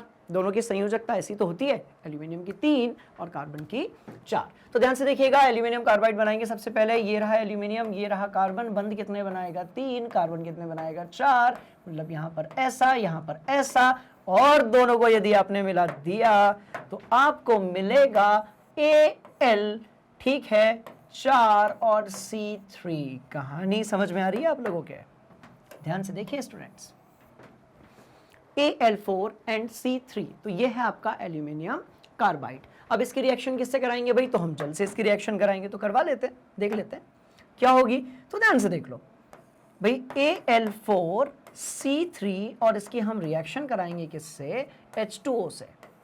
ठीक है, तो हमेशा याद रखें जब आप इसकी रिएक्शन H2O से कराएंगे एल्यूमिनियम कार्बाइड की, तो आपको जो है एल्यूमिनियम हाइड्रोक्साइड मिलेगा। कहने का मतलब ये है कि आपको लिखना पड़ेगा Al, यहाँ पर आ जाएगा OH। ठीक है, और कितना आएगा? तो ये यहाँ पर आ जाएगा भाई 3, और आपको मिलेगी साथ में मीथेन। तो ये तो भाई हमारी रिएक्शन थी, पर अब ये बैलेंस्ड नहीं है, तो इसको हम थोड़ा सा बैलेंस्ड कर लेते हैं। इतनी सी बात है बस, है ना? ध्यान से देखो, एल्यूमिनियम इधर 4 है, उधर 1 ही। एक काम करते हैं, यहां तो लगाते हैं 3, सॉरी यहां पर लगाते हैं 4। कार्बन यहां पर 3 है और वहां पर 1 ही है, तो ये यहां पर तो लगा देते हैं हम 3, कोई दिक्कत वाली बात नहीं है। हाइड्रोजन कितने हो गए भाई? 12 हो गए, तो यहां पर हम लगा देते हैं, देखो देखो देखो देखो देखो देखो देखो, यहाँ हाइड्रोजन 12 है, 4 दिया 12 है, और यहाँ पर भी हाइड्रोजन आपके 12 हैं, तो हाइड्रोजन करने हैं 24। तो 24 करने के लिए आपको लगाना पड़ेगा यहाँ पर 12। तो आप मुझे बताइए, क्या ये जो रिएक्शन मैंने बनाई है, क्या ये बैलेंस्ड है? चेक करो एक बार। एल्यूमिनियम 4 है, उधर भी 4 है, और ऑक्सीजन यहाँ पर 12 है, यहाँ पर 1 के अंदर 3 है, और 4 से मल्टीप्लाई किया तो 12 है। भाई ऑक्सीजन हो गया है, हाइड्रोजन चेक कर लेते हैं, 24 है, यहाँ पर 12 है, वहाँ पर 12 है। कहानी समझ में आ रही है? कार्बन बचा हुआ है, उसको कैसे भूलेंगे? तो कार्बन यहाँ पर 3 है और वहाँ पर भी 3 है। तो इस तरीके से हमारी रिएक्शन है। ध्यान से देखिएगा, बात समझ में आ गई? तो अब क्या हुआ? एल्यूमिनियम कार्बाइड, अब देखो कितना आसान लग रहा होगा आपको, राइट? तो एल्यूमिनियम कार्बाइड ने क्या किया, क्या किया, क्या किया? तो भाई उसने वाटर के साथ रिएक्शन की सॉरी, और एक प्रकार का हाइड्रोकार्बन दिया जिसको हम बोलते हैं मीथेन। तो कहीं दिया हुआ है क्या भाई? कहीं दिया हुआ है क्या? तो एक बार क्रॉस चेक कर लेते हैं। एथेन नहीं होगा, हाँ मीथेन तो दिया हुआ है। एसिटिलीन नहीं होगा, एथिलीन नहीं होगा, यहां पर लगा दो गलत गलत। कहानी समझ में आ रही है?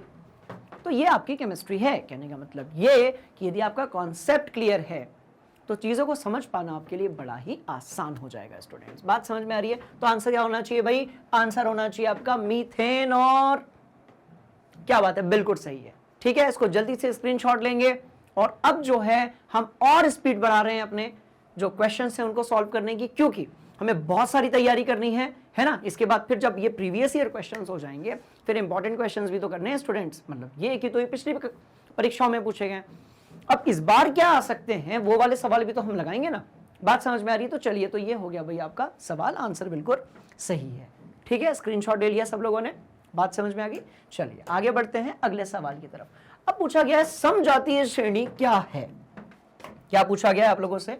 भाई समजातीय श्रेणी क्या है या सजातीय श्रेणी क्या है, आपको बताने हैं इसके उपयोग, और उस पर करनी है संक्षिप्त टिप्पणी। तो टिप्पणी तो करें देखिए, केमिस्ट्री फिजिक्स में या पढ़ाई लिखाई में टिप्पणी जब आप करते हैं ना, तो यहाँ पर आपको मिलते हैं मार्क्स। टिप्पणी करने का मतलब थोड़ा सा डिटेल में बताना है, क्योंकि हमारा जो सवाल है वो अति लघु उत्तरीय है। ठीक है, तो थोड़ा सा डिटेल में पढ़ाना है, ठीक है ना?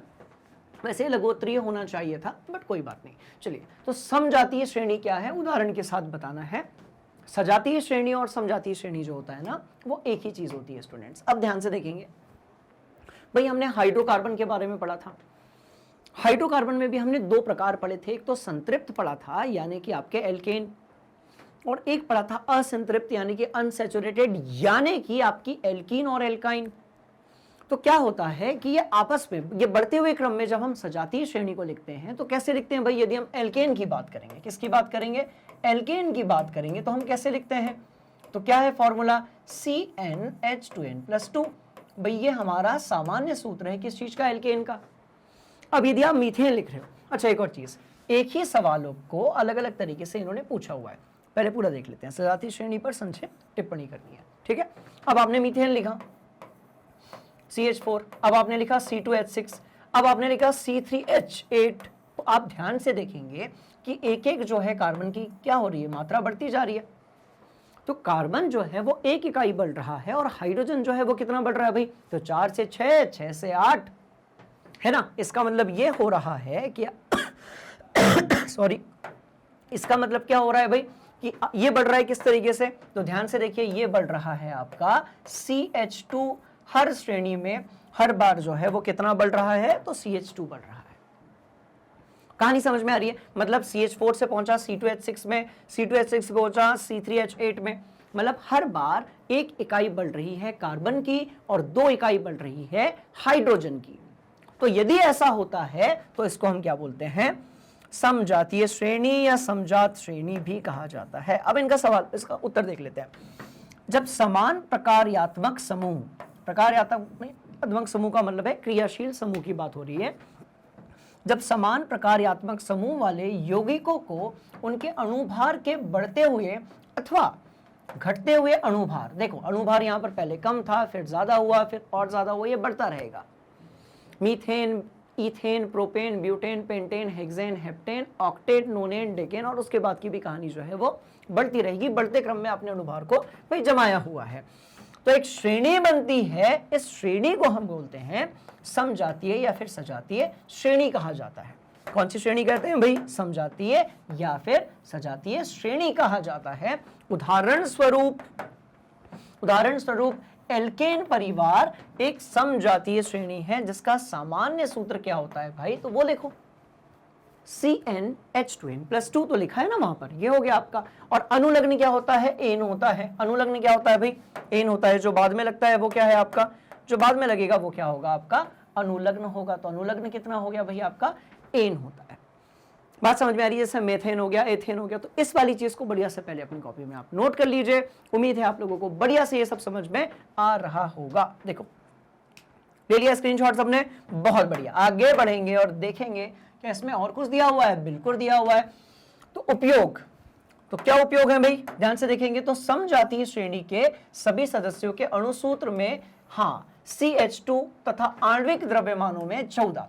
कैसे भाई, तो कार्बन का आणविक द्रव्यमान कितना है, तो 12 है। हाइड्रोजन का कितना है, तो 1 है। तो जब आप CH2 लिखेंगे तो क्या होगा, इसका होगा 12 + 2 × 1, यहां पर 1 आ जाएगा। तो कितना आ गया भाई, 14। तो क्या होगा, जब आप पहुंचेंगे कहां से, मीथेन से किस तरफ, इथेन की तरफ, ठीक है। और इथेन से किस तरफ पहुंचेंगे, आप पहुंचेंगे प्रोपेन की तरफ। तो आप देखेंगे कि जो आणविक गुणधर्म है ना, उसमें कितना परिवर्तन आ रहा है भाई, 14 का परिवर्तन आ रहा है। वो यहां पर ऑलरेडी दिया हुआ है स्टूडेंट्स।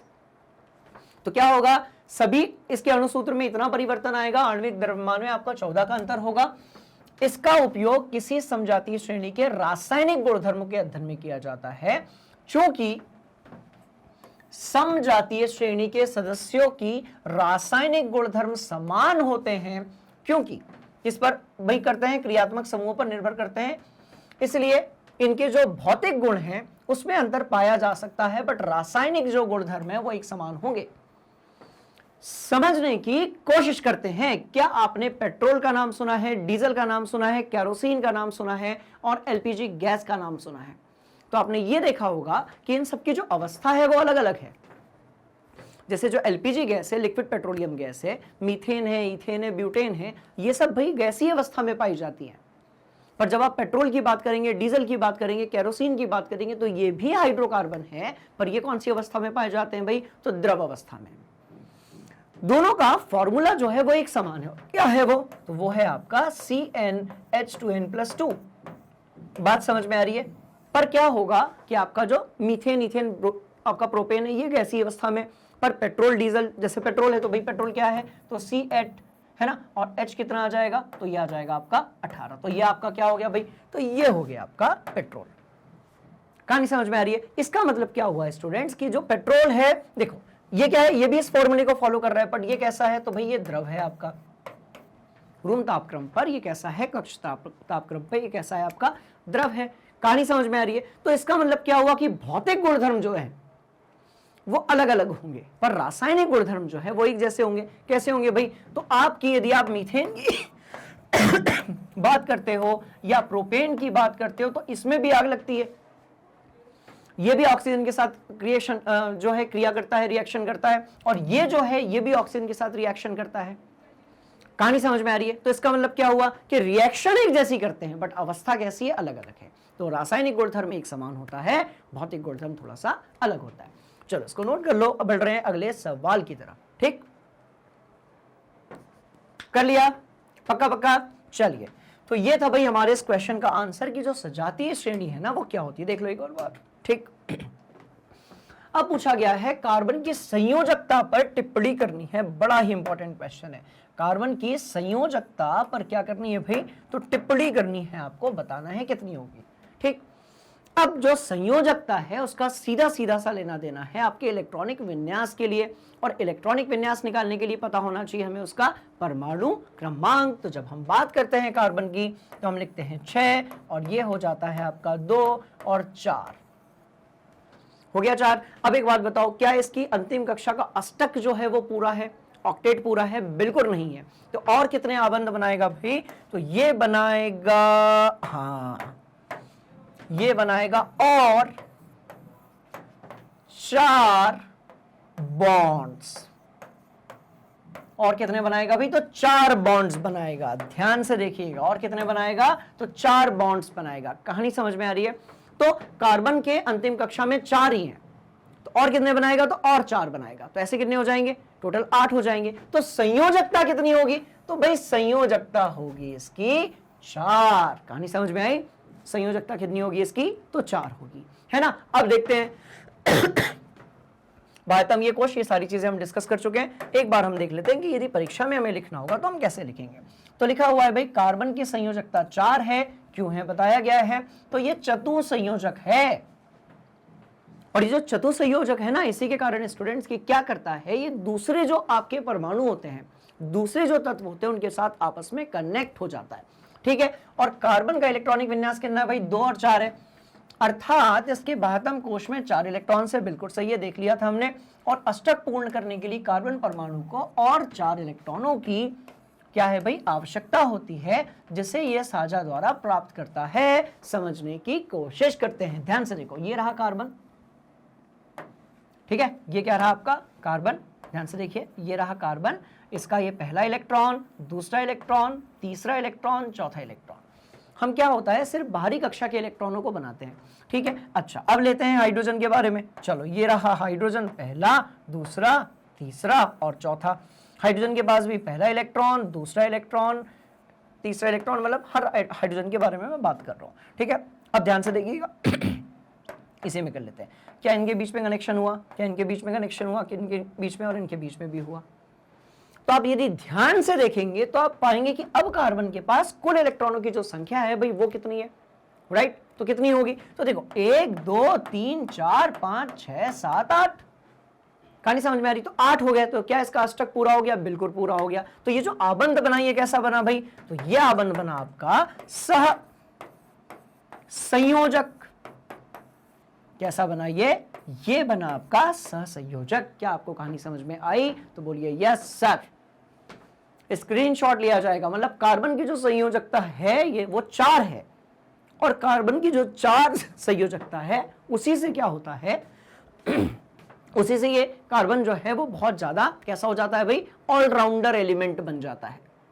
मतलब वो बहुत सारी बॉन्डिंग करता है अलग अलग तत्वों के साथ में। तो बात समझ में आ रही है? ये था कार्बन की संयोजकता के बारे में, इसको ध्यान से देख लीजिए। ठीक, तो चलो आगे बढ़ते हैं। इसको बढ़िया से आपने स्क्रीनशॉट ले ही लिया है, नोट कर ही लिया है। चलिए, अब पूछा गया एसिटिक अम्ल का आईयूपीएसी नाम क्या होगा? ठीक है, तो बता देंगे, बहुत प्रैक्टिस की हमने आईयूपीएसी नाम की। एसिटिक अम्ल मतलब कि हमारा CH3COOH। तो हमेशा के लिए ये जो कंफ्यूजन है ना, इसको हम दूर कर देते हैं। चलो ध्यान से देखो भाई, CH3COOH। ठीक है, एक तरफ हम बनाते हैं सामान्य नाम, और एक तरफ हम बनाते हैं आईयूपीएसी नाम। ठीक, एक तरफ तो भाई सामान्य नाम है और दूसरी तरफ क्या है आपका, सॉरी, इस तरफ सामान्य नाम है और उस तरफ आपका आईयूपीएसी नाम है। तो ये जो एसिटिक अम्ल है ये सामान्य नाम है, तो लिख देते हैं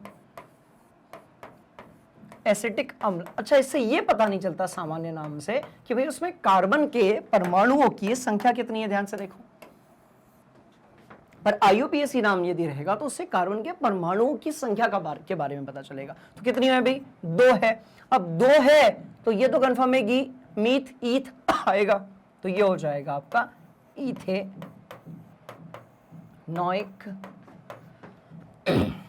अम्ल, या फिर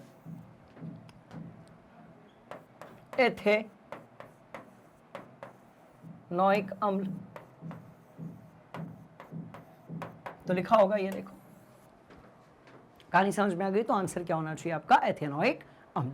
क्या ये बात समझ में आप लोगों की आ गई? चलिए, तो इस तरीके से भाई सामान्य नाम से आपको कभी ये पता नहीं चल पाएगा कि जो कार्बन है ना उसके परमाणुओं की संख्या कितनी है, पर यूपीएससी से आपको वो चीज क्लियर हो जाएगी। ठीक है, इसको आप बढ़िया से नोट कर लो। आगे बढ़ते हैं हम लोग। ठीक, चलो स्टूडेंट्स, तो क्वेश्चंस तो आसान आते हैं, बस अपनी प्रैक्टिस जो है उस लेवल पे लेकर जानी है। अब पूछा गया है कि प्रयोगशाला में सर्वप्रथम, ठीक है, प्रयोगशाला में सर्वप्रथम किस कार्बनिक यौगिक का निर्माण हुआ? देखिए, बड़ा इंटरेस्टिंग क्वेश्चन है। हमारे आसपास कम से कम कितने ऑर्गेनिक जो कंपाउंड्स हैं भाई, कार्बनिक यौगिक हैं? तो 30 लाख के आसपास, लगभग कितने हैं भाई? तो ये हैं आपके 30 लाख। अब आप सोचो कि 30 लाख में से जो पहला रहा होगा, है ना, जो बड़ा आपका थोड़ा सा कॉम्प्लेक्स कंपाउंड रहा होगा, वो कौन सा था कार्बन का? तो भाई वो था यूरिया। वही यूरिया जिसे हम खेतों में उर्वरक के रूप में उपयोग करते हैं। तो वो क्या था आपका? यूरिया था। कैसे बना? तो ये बना अमोनियम से, यानी कि अमोनियम हो गया और ये आइसोसाइनेट हो गया। तो अमोनियम एक बीकर में क्या किया आपने, है ना, ध्यान से देखिएगा, इसमें क्या किया? तो इस तरीके से आपने अमोनियम आइसोसाइनेट रखा और इसको आपने नीचे से गर्म करना स्टार्ट किया। तो आपको कौन सी चीज मिली भाई? आपको मिला यूरिया मिला। बात समझ में आ रही है? और किसने बताया था इसके बारे में? तो इसके बारे में बताया था फ्रेडरिक वोल्हर।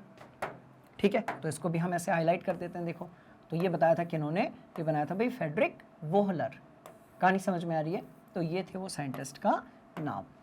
तो यदि पूछा जाएगा कि भाई कौन सा था, तो यौगिक कौन सा था? यूरिया था। किसने बताया था? तो फ्रेडरिक वोल्हर ने बताया था। तो ये आपका आंसर है, इसको आप अपनी कॉपी में नोट कर लीजिएगा। ठीक है,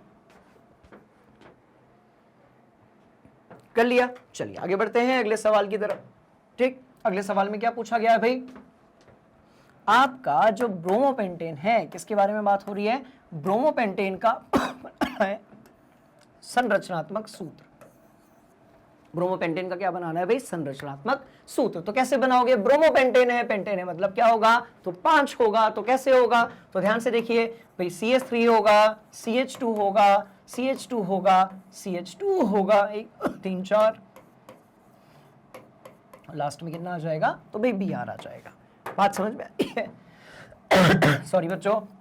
ठीक है, तो लास्ट में कितना आ जाएगा आपका? Br आ जाएगा। ठीक, तो इस तरीके से ये होगा। अच्छा, और कैसे लिख सकते हैं इसको? तो इसको हम और कैसे लिख सकते हैं भाई? तो हम लिख सकते हैं, ध्यान से देखिए, C5।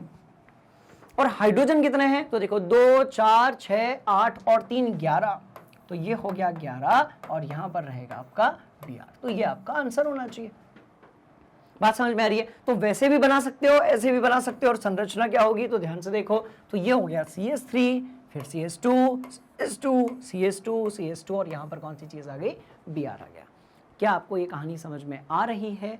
पक्का पक्का? चलिए, तो इसको बढ़िया से अपनी कॉपी में नोट कर लीजिए। बढ़ते हैं अगले सवाल की तरफ, है ना, ध्यान से देख लो। देख लिया? चलो अब देखते हैं स्टूडेंट्स, अगले क्वेश्चन में क्या पूछा है इन्होंने पूछा है समूह या मूलक पर संक्षिप्त टिप्पणी करें। तो देखिए ये सवाल ना बहुत ही अच्छा है। इससे पता चलता है कि ये जो चैप्टर हम पढ़ रहे हैं, कार्बन और उसके यौगिक, ऐसा ही नाम क्यों रखा गया। ठीक है, तो ध्यान से देखिएगा कहानी कैसे स्टार्ट होती है। भाई सबसे पहले हम पढ़ते हैं कार्बन के बारे में। किसके बारे में पढ़ते हैं? कार्बन के बारे में। इसके बाद हम पढ़ते हैं हाइड्रोकार्बन के बारे में। किसके बारे में? हाइड्रोकार्बन के बारे में, है ना। और इसके बाद हम पढ़ते हैं कार्बनिक रसायन के बारे में। किसके बारे में? तो भाई कार्बनिक रसायन के बारे में। ठीक है, तो एक एग्जांपल ले लेते हैं हम लोग, है ना। तो ध्यान से देखो, तो भाई सबसे पहले किसके बारे में पढ़ा? कार्बन। अच्छा, इससे फिर हम थोड़ा सा आगे बढ़े, इसमें हाइड्रोजन हमने जोड़ा, तो क्या हो गया? ये CH4 हो गया। अब यदि मैंने यहां से एक हाइड्रोजन हटाया और उसके साथ लगा दिया OH। बात समझ में आ रही है? तो अब ध्यान से आप यदि देखेंगे स्टूडेंट्स, तो आप ये पाएंगे कि भाई ये वाला जो भाग है ना, ये तो आपका हाइड्रोकार्बन है। ये भाग कौन सा है आपका? हाइड्रोकार्बन। बात समझ में आ रही है? ये है आपका हाइड्रोकार्बन। पर आपका जो OH है, ये तो हाइड्रोकार्बन हो गया आपका। जो OH है भाई वो क्या है आपका? तो वो आपका समूह है। कौन सा? प्रकार्यात्मक या क्रियाशील। कहानी समझ में आ रही है? तो ये कौन सा है भाई? क्रियाशील समूह है। क्या ये बात समझ में आ गई? चलिए तो ध्यान से देखेंगे, कार्बन से बना हाइड्रोकार्बन, हाइड्रोकार्बन में जब आपने समूह यानी कि क्रियाशील समूह जोड़ा तो वो क्या बन गया? कार्बनिक रसायन। बात समझ में आ रही है? तो अब ये जो हाइड्रोकार्बन है ना, इसको हम बोलते हैं मूलक। क्या बोलते हैं भाई? तो ये कहलाता है मूलक। ठीक है, ये कहलाता है मूलक और ये कहलाता है आपका समूह, लिखा ही हुआ है। तो ऑर्गेनिक केमिस्ट्री या कार्बनिक रसायन जितने भी होते हैं ना स्टूडेंट्स, उसमें दो चीजें होती हैं, मूलक होता है और समूह होता है। और ये निर्माण किसका करता है? तो ध्यान से देखेंगे भाई, ये निर्माण करता है आपके कार्बनिक रसायन का। बात समझ में आ गई? तो ध्यान से देखिएगा, समूह या मूलक क्या होते हैं भाई? तो ये निर्माण करते हैं आपके कार्बनिक रसायन का। कहानी समझ में आ रही है? तो हो गया कार्बनिक रसायन में आपका बन गया। अब इसका हम आंसर क्या लिखेंगे वो पढ़ लेते हैं। थोड़ा सा लिखा हुआ है प्रत्येक कार्बनिक यौगिक में दो भाग होते हैं, इनमें से एक भाग जो रहता है उसको हम समूह कहते हैं, बिल्कुल सही है। एक को हम मूलक कहते हैं। हाइड्रोकार्बन वाली जो चेन होगी, श्रेणी होगी, श्रृंखला होगी, उसको हम मूलक कहेंगे और समूह आपका प्रकार्यात्मक समूह या क्रियाशील समूह होगा। ठीक है, इन दोनों मूलकों में से एक के कारण यौगिक के रासायनिक गुणधर्म, ध्यान से देखिए, और दूसरे के कारण यौगिक के भौतिक गुणधर्मों को पता चलता है। ठीक है, तो रासायनिक गुणधर्म कौन बताएगा? तो भाई समूह बताएगा। रासायनिक गुणधर्म कौन बताएगा? रासायनिक। ठीक है, तो ये कौन बताएगा? तो ये समूह बताएगा। और भौतिक गुणधर्म कौन बताएगा? तो भाई वो मूलक बताएगा। कहानी समझ में आ रही है? तो रासायनिक गुणधर्म के बारे में बताएगा समूह, भौतिक गुणधर्म के बारे में बताएगा स्टूडेंट्स आपका मूलक बताएगा। क्लियर हो गया? तो वही चीज लिखी हुई है ना। तो क्रियात्मक समूह और एल्किल समूह, देखो तो ये आपके जो मूलक होते हैं इसी को हम एल्किल समूह कहते हैं और रासायनिक गुणधर्म वाले को हम क्रियाशील या क्रियात्मक समूह कहते हैं। फंक्शनल ग्रुप आपने सुना होगा, कितने टाइप के होते हैं भाई? बहुत सारे टाइप के होते हैं। कौन से होते हैं? तो कीटोन होता है, एल्डिहाइड होता है, एल्कोहल होता है, कार्बोक्सिलिक एसिड होता है, ईथर होता है, एस्टर होता है, बहुत सारे होते हैं। कहानी समझ में आ रही है? तो ध्यान से देखिए, ये थी इस क्वेश्चन के कारण के लिए लिखा जाने वाला आंसर। बात समझ में आ गई? तो ये था आपका आंसर, है ना। कोई डाउट नहीं होना चाहिए, और यदि फिर भी कोई डाउट है तो आप उसे कमेंट बॉक्स में पटक दीजिए, हम उसको सॉल्व करेंगे। ठीक, चलो तो क्या ये समझ में आ गया आपके? बहुत बढ़िया तरीके से। एक बार फिर से देख लो, पक्का पक्का। चलिए आगे बढ़ेंगे, अगले सवाल की तरफ चलते हैं और देखते हैं क्या पूछा गया है भाई। दहन अभिक्रिया जो है इसको उदाहरण सहित समझाना है। ठीक है, तो इस सवाल को करने के पहले आप दो तीन चीजें मैं बोल रहा हूं, उसको ध्यान से आप देखिएगा। ठीक है भाई, एक है मीथेन, इथेन, ब्यूटेन, प्रोपेन। इसमें से जो ब्यूटेन है ये होती है हमारी एलपीजी गैस। ठीक है, अच्छा इसके बाद फिर मैं बोल रहा हूं केरोसिन। ऊपर से स्टार्ट करते हैं, पेट्रोल, डीजल, केरोसिन। ठीक है आप ये जानेंगे, ये जो आपका पेट्रोल है, डीजल है या फिर केरोसिन है, ये और इसके पहले जो चीज बोली गई थी मीथेन, इथेन, प्रोपेन, ब्यूटेन, ये सभी ना हाइड्रोकार्बन है। ये सारी चीजें क्या है स्टूडेंट्स? तो भाई ये हाइड्रोकार्बन है। और हाइड्रोकार्बन यदि हैं तो सवाल पैदा होता है, सर किस प्रकार के हैं? एल्केन है, एल्कीन है, एल्काइन है। तो ये सारे के सारे जो हैं वो एल्केन हैं। सारे के सारे क्या हैं? एल्केन हैं। इसका मतलब ये कि जिन चीजों का मैंने नाम लिया, क्या वो ऑक्सीजन के साथ रिएक्शन करके दहन जो है वो करते हैं, ऊष्मा देते हैं? तो आंसर है बिल्कुल हाँ। मतलब ये कि आपके जो भी दहन अभिक्रिया होगी उसके लिए कौन जिम्मेदार है? उसके लिए हमारे हाइड्रोकार्बन। कौन सी चीज है भाई? हाइड्रोकार्बन। किससे बने हैं? तो हाइड्रोजन और कार्बन से बने हैं। कहानी समझ में आ गई? तो हाइड्रोकार्बन में भी कौन से होंगे? एल्कीन हो सकता है, एल्कीन हो सकता है, एल्काइन हो सकता है ना। और हाइड्रोकार्बन किससे बना है? तो बेसिकली वो कार्बन और हाइड्रोजन से बना है। बात समझ में आ रही है? तो जब कोई हाइड्रोकार्बन ऑक्सीजन के साथ अभिक्रिया करता है तो उस कंडीशन में वो क्या होता है भाई? वो ऊष्मा देता है। क्या देता है? तो वो देता है ऊष्मा। कहानी समझ में आ रही है? तो कितने प्रकार के? एल्केन है, एल्कीन है और एल्काइन है। अब समझ लेते हैं क्या लिखा हुआ है। कार्बन के यौगिक संतृप्तता और असंतृप्तता। एल्केन है मतलब कार्बन कार्बन के बीच में यदि एक बॉन्ड है तो संतृप्त होगा। कार्बन कार्बन के बीच में यदि 2 या 3 आबंध हैं, बॉन्ड्स हैं, तो वो क्या होगा? असंतृप्त होगा। ठीक है, और क्या करते हैं भाई? दहन अभिक्रिया देते हैं। संतृप्त, ध्यान से देखिएगा, संतृप्त कार्बनिक यौगिक दहन किए जाने पर स्वच्छ ज्वाला के साथ में कार्बन निक्षेपित नहीं करते हैं, कार्बन डाइऑक्साइड देते हैं और साथ में देते हैं जल। एक रिएक्शन ले लेते हैं, ध्यान से देखिएगा। मैंने लिखा CH4, इसके साथ मैंने लिखा O2, मुझे क्या मिला? तो भाई मुझे मिला CO2 और इसके साथ मुझे मिला H2O। हम बैलेंस कर लेते हैं, हाइड्रोजन 4 हैं, वहां पर 2 हैं, यहाँ पर हम 2 लगा देते हैं। बात समझ में आ रही है? तो इस तरीके से जो है मैंने इस रिएक्शन को यहाँ पर लिख लिया है। तो ध्यान से देखिए क्या मिला, कार्बन डाइऑक्साइड मिला और साथ में क्या मिला, जल वाष्प मिले। बात समझ में आ रही है? तो वही लिखा गया है कि संतृप्त कार्बनिक यौगिक दहन किए जाने पर स्वच्छ ज्वाला देते हैं और साथ में क्या देते हैं भाई, कार्बन डाइऑक्साइड देते हैं, जल देते हैं, कार्बन निक्षेपित नहीं करते हैं। मतलब ये कि जब कभी बात होगी संतृप्त कार्बनिक यौगिक की तो दहन पर मिलेगी आपको स्वच्छ ज्वाला। क्या मिलेगी? स्वच्छ आपकी ज्वाला। पर जब बात करते हैं असंतृप्त की, किसकी करते हैं स्टूडेंट्स? असंतृप्त की, तो हमें क्या मिलता है? धुएं से युक्त पीली ज्वाला मिलती है। याद रहे, कार्बन यदि आपका संतृप्त है तो कैसी मिलेगी? स्वच्छ ज्वाला मिलेगी, और यदि असंतृप्त है तो कैसी मिलेगी भाई? पीली ज्वाला मिलेगी। क्या ये वाली कहानी आपके समझ में आई बहुत बढ़िया तरीके से? तो फिर हम आगे बढ़ते हैं, ठीक है। कार्बनिक यौगिकों के पूर्ण दहन के लिए ऑक्सीजन की पर्याप्त मात्रा होना चाहिए।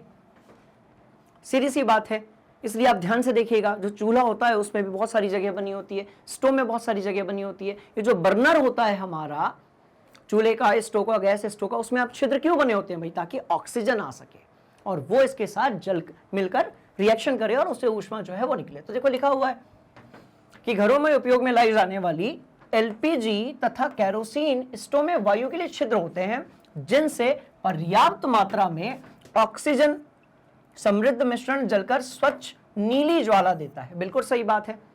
अब देखिएगा, नीली ज्वाला यदि है तो जो बर्तन है वो नीचे से उसका जो तली है, ठीक है, पेना जो है उसका, वो काला नहीं होगा। पर यदि आप बात करते हैं कि वो यदि काला हो रहा है, उसका क्या है, बर्तनों का जो तल है यदि वो काला हो रहा है, इसका मतलब ये कि आपको संपूर्ण तरीके से ऑक्सीजन नहीं मिल पा रही है, इसलिए जो है क्या पैदा हो रहा है भाई? तो कार्बन उसमें से निकल रहा है और उसके कारण आपका वो जो तल है वो कैसा हो रहा है भाई? काला हो जा रहा है। ठीक है, तो ध्यान से देख लीजिए।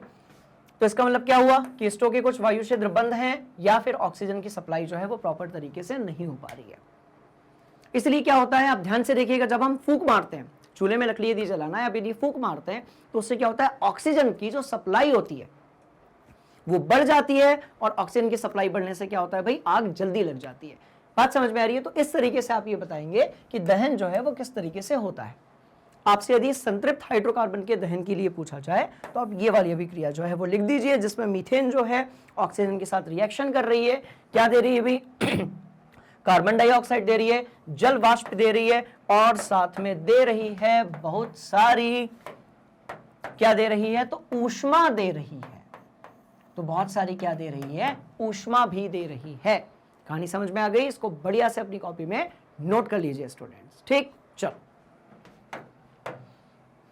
भाई क्या पूछा गया है, फॉर्मेल्डिहाइड और एसिटिक अम्ल का यूपीएससी नाम बताना है। फॉर्मेल्डिहाइड और एसिटिक अम्ल। अब देखो भाई, ये तो एल्डिहाइड है, देख ही लेंगे इसको तो हम, है ना। एल्डिहाइड है मतलब क्या होगा, अल लगा होगा इसमें। एल्डिहाइड है तो अल लगा होगा। फॉर्मेल्डिहाइड है, कहीं पर यदि फॉर्मे लिखा हुआ है तो इसका मतलब वो पहली इकाई होगी आपके एल्डिहाइड की। मतलब ये कि ये हो गया आपका HCHO। ठीक, और इसका फॉर्मूला क्या होगा, तो ये होगा आपका C डबल बॉन्ड O और ये यहाँ पर H होगा। क्या ये कहानी समझ में आई स्टूडेंट्स आप लोगों को? पक्का पक्का। तो ये होगा फॉर्मेल्डिहाइड। अब बात करते हैं किसकी, एसिटिक अम्ल की, है ना। तो एसिटिक अम्ल क्या होगा भाई आपका, तो ये होगा CH3COOH। CH3COOH, ध्यान से देखो, CH3COOH। बात समझ में आ रही है? चलिए आगे बढ़ेंगे। अब सवाल पैदा होता है कि सर ये तो आपने संरचना बनाई है, इनका नाम क्या होगा?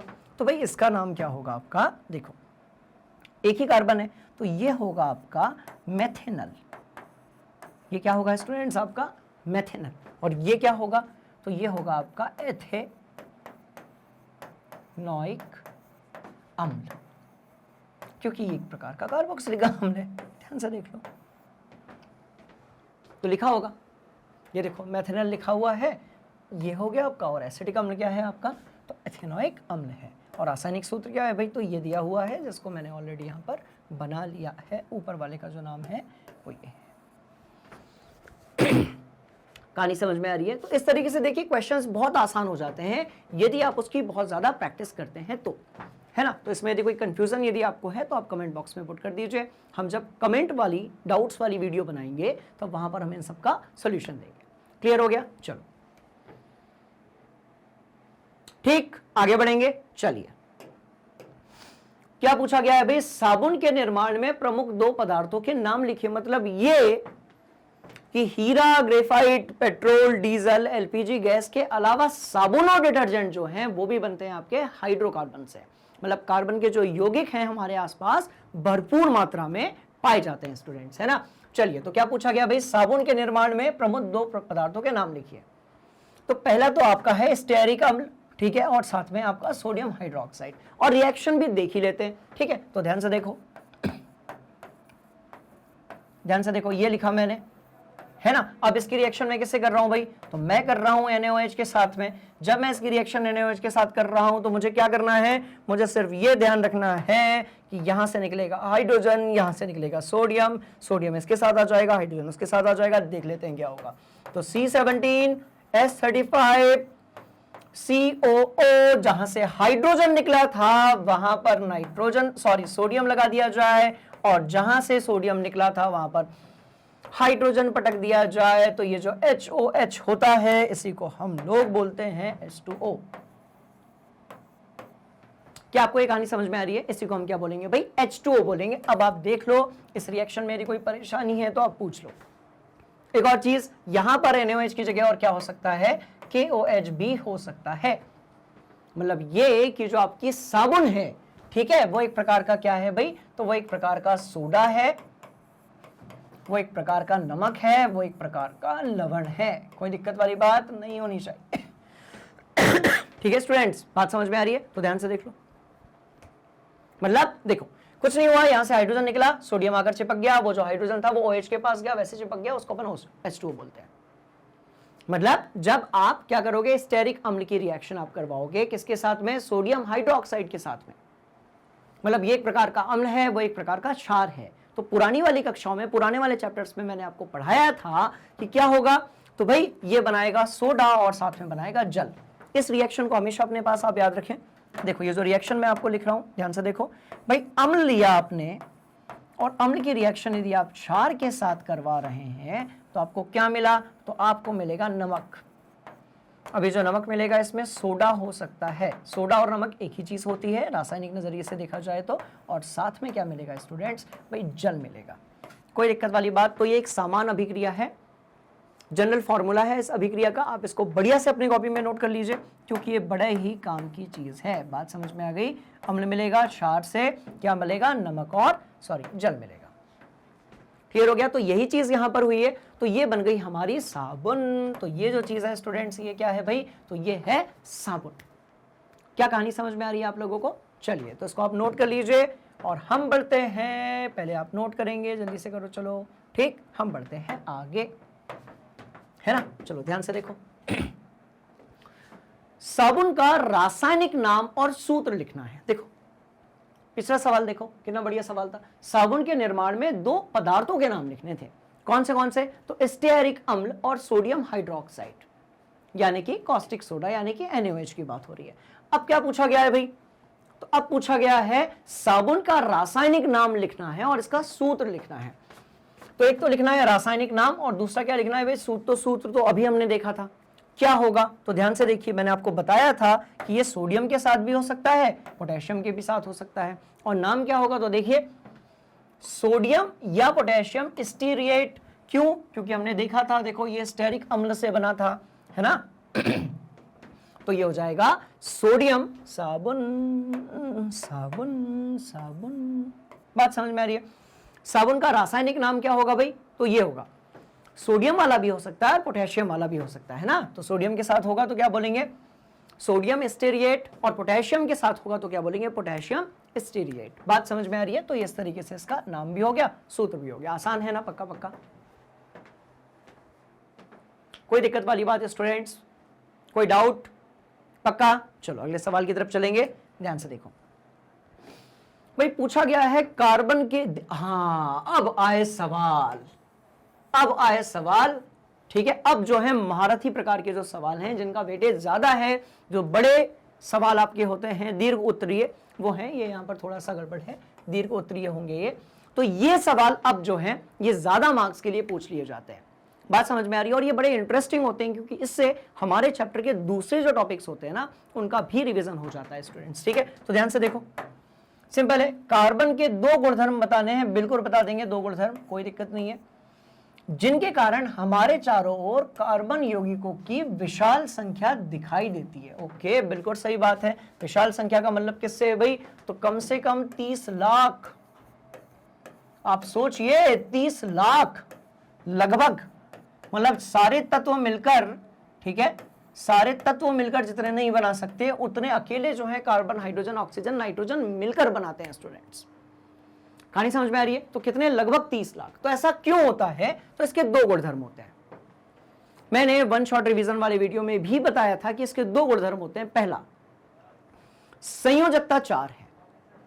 संयोजकता कैसी है? 4 है, मतलब ये ऑक्सीजन, नाइट्रोजन, हाइड्रोजन के साथ आसानी से क्या कर लेता है?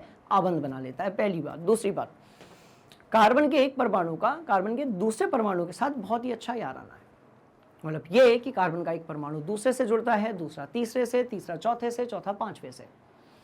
ये जो गुणधर्म होता है इसको हम क्या कहते हैं भाई? श्रृंखलन कहते हैं। ये दूसरे जो आपके तत्व होते हैं उसमें नहीं पाया जाता। मतलब ये कि आवर्त सारणी में या हमारे आसपास जितने भी तत्व हैं उसमें कार्बन इकलौता ऐसा तत्व है स्टूडेंट्स जिसमें क्या होता है भाई? श्रृंखलन होता है। तो श्रृंखलन होने के कारण क्या होगा? कार्बन की हमें लंबी लंबी चेन मिलेगी। ठीक है, लंबी लंबी चेन यदि मिलेगी तो हमें क्या मिलेंगे भाई? बहुत सारे आपके यौगिक मिलेंगे। कहानी समझ में आ रही है? तो वही चीज लिखी होगी, ध्यान से देखिएगा। सबसे पहले क्या? तो भाई सबसे पहले आपका है श्रृंखलन, और दूसरे नंबर पे क्या है? चतुसंयोजकता। श्रृंखलन क्या है? तो कैटिनेशन है। ठीक है, कैसे है? कार्बन में कार्बन के ही अन्य परमाणुओं के साथ आबंधन यानी कि बॉन्ड बनाने की अद्वितीय क्षमता होती है, जो कि दूसरे तत्वों में या तो होती ही नहीं है या तो बहुत कम होती है। फास्फोरस, सल्फर में थोड़ी थोड़ी होती है, बाकी किसी में होती भी नहीं है। जिससे बड़ी संख्या में क्या बनते हैं भाई? तो अणु बनते हैं। इस गुण को श्रृंखलन कहा जाता है। बिल्कुल सही बात है, पढ़ाया गया है। श्रृंखलन के कारण कार्बन यौगिकों की संख्या जो है वो कैसी है? विशाल है। और विशाल मतलब छोटी मोटी विशाल नहीं है, ध्यान से देखो। कहानी समझ में आ रही है? दूसरे नंबर पे क्या लिखा हुआ है? चतुसंयोजकता। क्या है? तो देखिए, यदि हम कार्बन की बात करेंगे ना स्टूडेंट्स, ध्यान से देखो, यदि हम कार्बन की बात करेंगे तो क्या होगा? तो आप देखेंगे कि ये 6 है और ये 2 और ये 4 है। तो अब इसकी संयोजकता कितनी हो गई भाई? 4 हो गई। 4 संयोजकता यदि है तो अष्टक कंप्लीट करने के लिए क्या करेगा? यह 4 है ना, यह 4 अन्य कार्बन परमाणुओं अथवा किन्हीं एकल संयोजी तत्व के परमाणुओं के साथ बॉन्ड बनाएगा, जिसके कारण कार्बन यौगिकों की विशाल संख्या है। मतलब कार्बन जो है वो हाइड्रोजन, ऑक्सीजन, नाइट्रोजन, क्लोरीन इन सबके साथ आसानी से जुड़ जाता है, क्योंकि उसकी जो संयोजकता है भाई वो कितनी है? 4। मतलब उसको अपना अष्टक पूरा करने के लिए इलेक्ट्रॉनों की जरूरत तो है। कहानी समझ में आ रही है? इसीलिए कार्बन की ये जो 2 चीजें हैं, श्रृंखलन और चतुसंयोजकता, ये जो 2 चीजें हैं उसके कारण कार्बन बनाता है बहुत सारे यौगिक। लगभग कितने? 30 लाख के आसपास। कहानी समझ में आ रही है? तो ये हमारा आंसर होना चाहिए। चलो आगे बढ़ते हैं। ठीक है, चलो अब क्या पूछा गया है? हाइड्रोकार्बन क्या है? इंपॉर्टेंट सवाल लग रहा है, बार बार पूछा गया ये तो। ठीक, एलिफेटिक असंतृप्त हाइड्रोकार्बन और एलिफेटिक असंतृप्त, संतृप्त और असंतृप्त हाइड्रोकार्बन को उदाहरण द्वारा स्पष्ट करना है। बिल्कुल करेंगे। और पूछा गया है हाइड्रोकार्बन पे संक्षिप्त टिप्पणी भी करेंगे। संतृप्त और असंतृप्त हाइड्रोकार्बन को उदाहरण, मतलब एक ही सवाल को कई बार इन्होंने पूछा है अलग अलग तरीके से। कहानी समझ में आ रही है? तो पहला, दूसरा, तीसरा, पहले सारे क्वेश्चंस अच्छे से पढ़ लो। इसके बाद मैं आपको समझाता हूं कि एलिफेटिक का मतलब क्या होता है, एरोमेटिक का मतलब क्या होता है, चक्रीय का क्या मतलब होता है, अचक्रीय का क्या मतलब होता है। बात समझ में आ रही है? चलिए तो पहले देख लेंगे आप लोग। देख लिया? चलो तो इसके लिए क्या करते हैं? सबसे पहले हम इस पूरे कॉन्सेप्ट को ही समझ लेते हैं कि जो हाइड्रोकार्बन है वो किन किन रूपों में पाए जाते हैं। ठीक है, तो भाई यहां पर क्या लिखा गया? तो यहां पर लिखा गया हाइड्रोकार्बन, है ना, ध्यान से देखिएगा। यहां पर लिखा गया हाइड्रोकार्बन, थोड़ा और ऊपर लिखेंगे इसको, चलो थोड़ा और ऊपर लिखते हैं, तो यहां लिखा गया हाइड्रो, ध्यान से देखिएगा, हाइड्रोकार्बन। कहानी समझ में आ रही है? अब ये जो हाइड्रोकार्बन है ना स्टूडेंट्स, ये दो प्रकार के होते हैं भाई, अचक्रीय, तो इसी को हम बोलते हैं एलिफेटिक। क्या बोलते हैं? याद रखिएगा, एलिफेटिक। और क्या होता है भाई? तो चक्रीय होते हैं। तो ये जो अचक्रीय होते हैं इसमें भी दो प्रकार के होते हैं। कौन से होते हैं भाई? तो एक तो होता है आपका संतृप्त और एक होते हैं आपके असंतृप्त। बात समझ में आ रही है? तो एक तो है आपका संतृप्त और एक है आपका असंतृप्त। इसी तरीके से जो चक्रीय होते हैं इसमें भी कौन से होते हैं? देखो, एक तो अचक्रीय है और उस तरफ कौन से हैं भाई? चक्रीय हैं। तो इसमें होते हैं, ठीक है, एलिसाइक्लिक। कौन से होते हैं भाई? एलिसाइक्लिक। और एक होते हैं आपके एरोमेटिक। कौन से होते हैं? तो ये होते हैं आपके एरोमेटिक। बात समझ में आ रही है? कैसे होंगे? तो एलिसाइक्लिक होंगे और कैसे होंगे? एरोमेटिक। हिंदी में भी यही कहते हैं इसको, एरोमेटिक। और कौन से होंगे आपके? एरोमेटिक, है ना, ये नहीं आएगा, यहां पर हटा दीजिएगा। और एलिसाइक्लिक। कहानी समझ में आ गई? तो अब देखो संतृप्त में कौन से होंगे भाई? तो संतृप्त में जो होंगे उसको हम कहते हैं, ठीक है, एल्केन। क्या कहते हैं? एल्केन। और असंतृप्त में कौन से होंगे? तो भाई दो होंगे। कौन से होंगे? तो एक तो एल्कीन होगा, ठीक है, और दूसरा क्या होगा? तो एल्काइन होगा, है ना, एल्काइन होगा। कहानी समझ में आ रही है? एल्काइन होगा, ठीक है। इसी तरीके से एलिसाइक्लिक क्या होंगे भाई? तो एलिसाइक्लिक में भी यही चीज होगी और उसमें ना आगे साइक्लो आ जाएगा। तो अच्छा तरीका यह है कि हम सबके उदाहरण देख लेते हैं। और एरोमेटिक में कौन से होंगे? तो अभी आप इतना याद रखो, बेंजीन वाले। कौन से वाले? बेंजीन वाले। हालांकि बिना बेंजीन वाले भी होते हैं, हम बहुत डीप में नहीं जाएंगे पर, ठीक है। बस आप ये याद रखिए कि एरोमेटिक जो होते हैं उनमें से गंध आती है। एरोमा यानी गंध होता है, अरोमा जो होता है इसका मतलब क्या होता है? ये ई नहीं आएगा यहां पर, इसको फिर से लिख लो, ये नहीं आएगा, एरोमेटिक। बात समझ में आ रही है? हाँ, ये सही उसका स्पेलिंग हो गई, ठीक है। तो भाई ध्यान से देखेंगे, बेंजीन वाले और बिना बेंजीन वाले भी होते हैं, बट उतना डीप में हम नहीं जाएंगे। अभी आपकी कक्षाओं में इससे काम आसानी से और अच्छे तरीके से चल जाएगा। चलिए एग्जाम्पल ले लेंगे, है ना। तो एल्केन का क्या होगा? तो भाई एल्केन का कोई भी ले लो, मीथेन ले लो, C2H6 ले लो। एल्कीन का कोई एक होगा तो ले लेते हैं C2H4 ले लेते हैं, या C4 लिख ही दिया है तो एक काम करते हैं 8 लगा देते हैं। और एल्काइन का क्या होगा? तो C4 होगा और H6 हो जाएगा। मतलब एल्कीन जो होंगे ना स्टूडेंट्स, वो कैसे होंगे भाई? तो एल्कीन होंगे आपके डबल बॉन्ड वाले, एल्काइन कैसे होंगे? ट्रिपल बॉन्ड वाले, और एल्केन कैसे होंगे? तो सिंगल बॉन्ड वाले। क्या ये वाली कहानी समझ में आई आपके? अब आते हैं एलिसाइक्लिक पे। तो ये सॉरी, एलिसाइक्लिक कैसे होंगे भाई? तो एलिसाइक्लिक कैसे होंगे? तो अब जैसे आपने बनाया साइक्लो, ठीक है, साइक्लो आपने लिखा ब्यूटेन। क्या लिखा? Cyclo butane. हिंदी इंग्लिश दोनों में यही नाम होगा, साइक्लो ब्यूटेन। तो बना लेते हैं।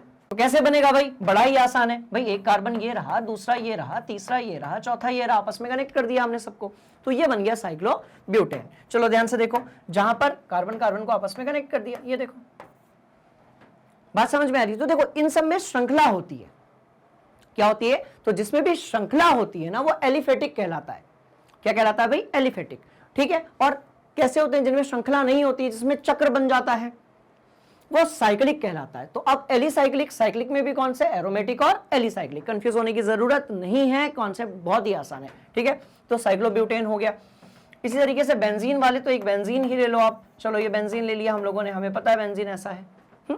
क्या फॉर्मूला है भाई इसका? तो C6 है, H6 है। अच्छा एक और ले लिया, ये रहा बेंजीन, इसके साथ आपने ऊपर की तरफ CH3 लगा दिया, हाइड्रोकार्बन है, तो ये क्या हो गया? C6H5 और यहां पर आ जाएगा CH3। कहानी समझ में आ गई? तो इस तरीके से आप जो है इसको बना सकते हो। तो अब ध्यान से देखेंगे और करेंगे क्विक रिवीजन। ध्यान से देखो भाई, किसकी बात हो रही है? हाइड्रोकार्बन की बात हो रही है। कितने प्रकार के? तो अचक्रीय, मतलब जिसमें चक्र नहीं होगा, जिसमें क्या होगा भाई? श्रृंखला होगी। दूसरे कैसे हैं भाई? चक्रीय हैं, जिसमें गोला बनेगा। चक्रीय में दो, एलिसाइक्लिक और एरोमेटिक। हिंदी में भी यही नाम है, इसलिए परेशान नहीं होना है, ठीक है। कहीं कहीं पर एलिसाइक्लिक की जगह पर वसायुक्त लिखा होता है, पर वो एक अलग चीज है, एलिसाइक्लिक और एरोमेटिक। एलिसाइक्लिक क्या है, यही चीज होगी बट किसके रूप में, चक्र के रूप में। ध्यान से देखो तो क्या हो गया, साइक्लोब्यूटेन। ब्यूटेन क्यों हुआ, 4 कार्बन, और तरीका कैसा है भाई, साइकिल है ना, इसलिए हम बोलेंगे साइक्लोब्यूटेन। तो ये हो गया आपका साइक्लोब्यूटेन। अच्छा, एरोमेटिक कौन से होते हैं भाई, 2 प्रकार के, बेंजीन वाले और बिना बेंजीन वाले। तो बिना बेंजीन वाले अभी तक हम वहां तक नहीं जाएंगे, हम सिर्फ बात करेंगे किसकी, बेंजीन वाले। और बेंजीन वाले क्यों कहते हैं भाई, क्योंकि इनमें जो होती है गंध होती है, अरोमा होता है। बात समझ में आ रही है। तो एक देखो, ये बेंजीन बना दिया, ये यहां पर टोलुइन बना दिया मैंने, क्या बना दिया, टोलुइन। तो ये था आपका हाइड्रोकार्बन का कौन सा वाला भाग भाई, चक्रीय वाला। अब आते हैं किस पर, अचक्रीय पर। किस पर आएंगे, अचक्रीय पर। तो अचक्रीय पर एक तरफ आपके पास संतृप्त है और एक तरफ आपके पास असंतृप्त है स्टूडेंट्स। संतृप्त जिसमें कार्बन कार्बन के बीच में एक आबंध होगा, असंतृप्त जिसमें भी 2 प्रकार होंगे, एल्कीन और एल्काइन। तो डबल बॉन्ड वाले होंगे एल्कीन, ट्रिपल बॉन्ड वाले क्या होंगे भाई, तो एल्काइन होंगे। कहानी समझ में आ रही है। तो इस तरीके से हमने हाइड्रोकार्बन देख लिया है। अब चलते हैं प्रश्न की तरफ। आप स्क्रीनशॉट ले लीजिए और आगे बढ़ने से पहले आप इसको अपनी कॉपी में नोट कर लीजिए। ले लिया स्क्रीनशॉट, नोट कर लिया, आगे बढ़ेंगे, है ना। तो इसको यहां से हटा देते हैं और चलते हैं अपने सवाल की तरफ। अब पढ़ लो सवाल एक बार। हाइड्रोकार्बन क्या है, एलिफेटिक। क्या बताया था एलिफेटिक में, ध्यान से देखो, ध्यान से देखो, एलिफेटिक अचक्रीय। कितने, संतृप्त असंतृप्त, 2 प्रकार के। तो वही तो पूछा है, संतृप्त और असंतृप्त हाइड्रोकार्बन को उदाहरण द्वारा स्पष्ट करना है। फिर से देखो, उदाहरण था एल्केन, संतृप्त का, असंतृप्त का एल्कीन एल्काइन। बात समझ में आ रही है। अब देखो, पूरा कर सकते हैं नहीं कर सकते हैं, चलिए तो अब देख लेते हैं कि इसका सॉल्यूशन हम कैसे लिखेंगे। देखो, कोई दिक्कत वाली बात नहीं है, ध्यान से देखिए। क्यों नहीं है, कार्बन और हाइड्रोजन के यौगिकों को हाइड्रोकार्बन कहते हैं, बिल्कुल सही बात है। जैसे कि मीथेन, ठीक है, जैसे कि इथेन। तो आप ध्यान से देखिए, सिंगल बॉन्ड है तो कैसा होगा भाई, तो ये संतृप्त होगा। बेंजीन जो है वो कैसा होगा, ठीक है, तो बेंजीन जो है वो कैसा होगा, तो वो चक्रीय होगा। याद, ध्यान से देखो, ये भी कैसा होगा, साइक्लो लगा हुआ है तो ये भी कैसा होगा भाई, चक्रीय होगा। ध्यान से देखो, तो ये बना बेंजीन, ये बना साइक्लोहेक्सेन, ठीक है। ये दोनों कैसे हैं, तो ये संतृप्त होगा, ये भी आपका संतृप्त ही होगा, संतृप्त होगा, संतृप्त होगा। कहानी समझ में आ रही है, एक बार बढ़िया से देख लो। मीथेन, इथेन, बेंजीन, साइक्लोहेक्सेन, मतलब ये दोनों कैसे हैं स्टूडेंट्स, तो ये दोनों हैं आपके एलिफेटिक। कैसे हैं भाई, एलिफेटिक है, मतलब कि अचक्रीय है ना। एक चेन बनाएंगे, एक श्रेणी बनाएंगे। और इसमें देखिए 2 हैं, चक्रीय दोनों हैं, पर अंतर क्या है, ये एरोमेटिक हैं और ये कैसे हैं, एलिसाइक्लिक। कैसे हैं भाई, एलिसाइक्लिक। एरोमेटिक कौन से हैं, तो बेंजीन वाले एरोमेटिक होंगे। जो चक्रीय तो होंगे पर बेंजीन वाले नहीं होंगे, अब वो होंगे आपके एलिसाइक्लिक। बात समझ में आ रही, तो लिखा होगा। देखिए, हाइड्रोकार्बन खुली एवं बंद श्रृंखला में पाए जाते हैं। खुली वाले कौन से होंगे भाई, तो खुले वाले ये होंगे, जिसको हम कहते हैं अचक्रीय। बंद श्रृंखला वालों को हम चक्रीय कहते हैं, लिखा हुआ है। मीथेन और इथेन खुली श्रृंखला वाले हैं, बिल्कुल सही बात है। और क्या कहलाते हैं, एलिफेटिक, है ना। अच्छा, ये एलिफेटिक कहलाते हैं, खुली श्रृंखला वाले। और एरोमेटिक जो है वो किस में आते हैं भाई, ठीक है। तो एरोमेटिक किस में आते हैं, तो ये आते हैं चक्रीय में। कंफ्यूज नहीं होना है, एक ही जैसे शब्द है, परेशान नहीं होना है, ठीक है। 2 प्रकार के होते हैं एरोमेटिक, 2 प्रकार के होते हैं, ठीक है। चलो, एलिफेटिक हाइड्रोकार्बन प्राय खुली श्रृंखला के हाइड्रोकार्बन होते हैं जो 2 प्रकार के होते हैं, बिल्कुल सही है। हमने देख लिया संतृप्त एंड असंतृप्त, यही बताएंगे। ये भी स्क्रीनशॉट ले लेंगे जल्दी से, ले लिया, ठीक। चलो ये देखो, तो भाई संतृप्त पढ़ लिया हमने, बहुत अच्छे से पढ़ लिया, कोई दिक्कत वाली बात ही नहीं है। संतृप्त पढ़ लिया बहुत बढ़िया तरीके से, असंतृप्त पढ़ लिया बहुत बढ़िया तरीके से। ध्यान से देख लो, संतृप्त पढ़ा दिया गया है, असंतृप्त पढ़ा दिया गया है। यदि सिंगल सिंगल बॉन्ड बनेगा, कार्बन कार्बन के बीच में यदि एकल आबंध बनेगा, तो वो कैसा होगा भाई, संतृप्त होगा। 50 बार पढ़ लिया, रट गया दिमाग में। सारे के सारे जो एल्केन हैं वो संतृप्त बनाएंगे, एल्कीन और एल्काइन जो है वो असंतृप्त बनाएंगे, सब लिखा होगा यहाँ पर। कहानी समझ में आ रही है। देखो, परमाणु के चारों संयोजकता हाइड्रोजन और कार्बन के परमाणुओं में होती है, बिल्कुल सही है। बात समझ में आ रही है? तो बस इतनी सी बात है ना। तो इसके भी एग्जाम्पल दिए हुए हैं, नीचे भी एग्जाम्पल्स बना लेते हैं असंतृप्त के। कैसे बनेंगे भाई? तो ये देखो CH2 डबल बॉन्ड CH2, ऐसे ही बन सकता है आपका CH3 CH2 C triple bond CH। कहानी समझ में आ रही है स्टूडेंट्स? बहुत सिंपल सी कहानी है। ये सारे के सारे कैसे होंगे? असंतृप्त। बात समझ में आ गई? तो इस पूरी चीज को अपनी कॉपी में बढ़िया तरीके से आप नोट कर लेंगे। और ये जो मैंने बनाया था, ये आपके इस प्रकार का जो क्वेश्चन है जिसमें आपके हाइड्रोकार्बन का विभाजन करना था, वर्गीकरण करना था, वहां पर बहुत काम आएगा।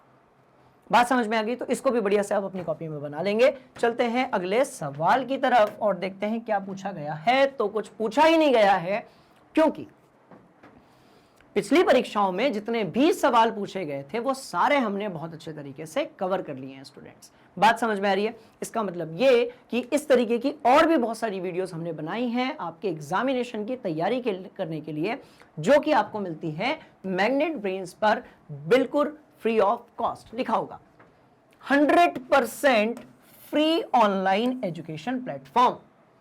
सवाल पैदा होता है कि सर जितना भी आपकी परीक्षाओं से संबंधित आपको जो भी नॉलेज चाहिए, उसके लिए जो भी एजुकेशनल डेटा है वो कैसे मिलेगा? तो आपको जाना है, वो देखिए www.magnetbrains.com पर। जब आप वहां पहुंचेंगे इस तरीके से एक पेज मिलेगा, वहां पर क्या करना है? एक छोटा सा क्लिक, बात खत्म। एक छोटा सा क्लिक मतलब रजिस्टर फॉर फ्री। फ्री मतलब 110% फ्री। एक दो चैप्टर्स की बात नहीं कर रहा हूं मैं, पूरे के पूरे सिलेबस की बात कर रहा हूं, जिसमें अलग अलग प्रकार से हम लोगों ने वीडियोस को बनाया हुआ है। MCQs के लिए अलग है, NCERT सॉल्यूशंस के लिए अलग है, यूपी बोर्ड के सॉल्यूशंस के लिए अलग है, दूसरे स्टेट बोर्ड्स के सॉल्यूशंस के लिए अलग है। बात समझ में आ रही है? इंपॉर्टेंट क्वेश्चंस की अलग लिस्ट है। ये सारी चीजें आपको मिलेंगी बिल्कुल फ्री ऑफ कॉस्ट। बात समझ में आ गई? अच्छा, जैसे आप वहां पर क्लिक करेंगे तो फिर आप पहुंच जाते हैं कुछ इस तरीके से। बात समझ में आ रही है? मैग्नेट ब्रेन्स हिंदी के पूरा का पूरा जो आपका सिलेबस है, सब्जेक्ट्स हैं उनके पास में। अब देखिए यहाँ पर सारे सब्जेक्ट्स के बारे में दिया हुआ है, आप सारे सब्जेक्ट्स के बारे में पढ़ सकते हैं। करना क्या है? कुछ नहीं, आपको एक छोटा सा क्लिक करना है वॉच नाउ पे, which is totally free of cost. इसको जरूर अपने ध्यान में रखें। अब यदि आपको गणित पढ़नी है, आप यहाँ पर आ जाए। रवि सर पढ़ाते हैं गणित, बहुत बढ़िया पढ़ाते हैं। बात समझ में आ रही है? आपको यदि केमिस्ट्री पढ़नी है, जैसा कि अभी हमने पढ़ा, तो आप यहाँ पर क्लिक कर दें। जैसे ही आप क्लिक करते हैं, फॉर एग्जांपल यदि मैं केमिस्ट्री की बात करूं, जैसे ही आप यहां पर क्लिक करते हैं स्टूडेंट्स, तो क्या होता है भाई? तो फिर पिटारा खुल जाता है आपके उस पर्टिकुलर चैप्टर का। बात समझ में आ रही है? मतलब उस चैप्टर के हम MCQs कवर करते हैं, कॉन्सेप्ट वीडियोस कवर करते हैं, वन शॉट रिवीजन जिसमें एक ही वीडियो में पूरे चैप्टर का रिवीजन करवाया जाता है, वो कवर करते हैं। ठीक है, इसके बाद NCERT सॉल्यूशंस करते हैं, इंपॉर्टेंट क्वेश्चंस करते हैं, प्रीवियस ईयर करते हैं, मतलब सब कुछ। ये जो मैग्नेट ब्रेन्स हिंदी है ना, बात समझ में आ रही है? हमेशा आपके साथ है। ये सारी चीजें आपको मिलेंगी बिल्कुल फ्री, और ये सारी चीजें आपको कहां पर मिलेंगी भाई? मैग्नेट ब्रेन्स हिंदी पर। बात समझ में आ रही है? तो ये सारी चीजों को हम वहां पर कवर करते हैं। क्लियर हो गया? चलिए अब मान लेते हैं कि हमें जो है अपना सिलेबस स्टार्ट करना है, तो भाई कैसे करेंगे? तो देखिए अभी हम जैसे इस चैप्टर के बारे में पढ़ रहे हैं, इसी तरीके से हर चैप्टर के बारे में डिटेल्ड वीडियोस जो कि यहां पर बताई गई थी, इन सारे टॉपिक्स पर बनाई गई हैं। कहानी समझ में आ गई? तो चलिए आगे बढ़ते हैं अब, है ना, और देखते हैं भाई क्या था। ये था, तो अभी हमने देखा कार्बन और उसके यौगिक, यूपी बोर्ड के लिए कक्षा 10वीं के प्रीवियस ईयर क्वेश्चंस। बात समझ में आ रही है स्टूडेंट्स? ठीक है, अब सबसे इंपॉर्टेंट बात यह है कि यदि आप कक्षा 6वीं से लेकर कक्षा 12वीं में हैं, आपका यदि हिंदी मीडियम है, तो आप किसी भी विषय के लिए, किसी भी टॉपिक के लिए, किसी भी क्लास के लिए अपनी जो एजुकेशन है उसको बिल्कुल फ्री ऑफ कॉस्ट प्राप्त कर सकते हैं। कहां पर? मैग्नेट ब्रेन्स हिंदी पर, जो कि है इंडिया का एकमात्र ऐसा एजुकेशनल प्लेटफॉर्म जो है 100% फ्री। बात समझ में आ रही है? मतलब ये कि पूरी की पूरी जो ऑनलाइन स्कूल जो एजुकेशन है वो कैसी होगी भाई? वो बिल्कुल फ्री होगी। होपफुली आपको ये जो आज हमने प्रीवियस ईयर क्वेश्चन पढ़े थे अध्याय 4 के, ये समझ में आए होंगे। मैं आपसे मिलता हूं अगली क्लास में, अगले वीडियो में, अगले चैप्टर के साथ। तब तक आप प्लीज लाइक कीजिए, शेयर कीजिए, सब्सक्राइब कीजिए, शेयर कीजिए, ठीक है, और अपनी पढ़ाई जो है वो बनाए रखिए। कोई भी यदि डाउट है तो आप उसको कमेंट बॉक्स में डाल दीजिए। हमारी जो टीम है उनको कलेक्ट करेगी और एक डाउट वीडियो पक्का बनाएंगी आप लोगों के लिए। तो इन्हीं बातों के साथ आज की जो क्लास है स्टूडेंट्स वो खत्म करते हैं। मिलते हैं अगली क्लास में। Thank you so much.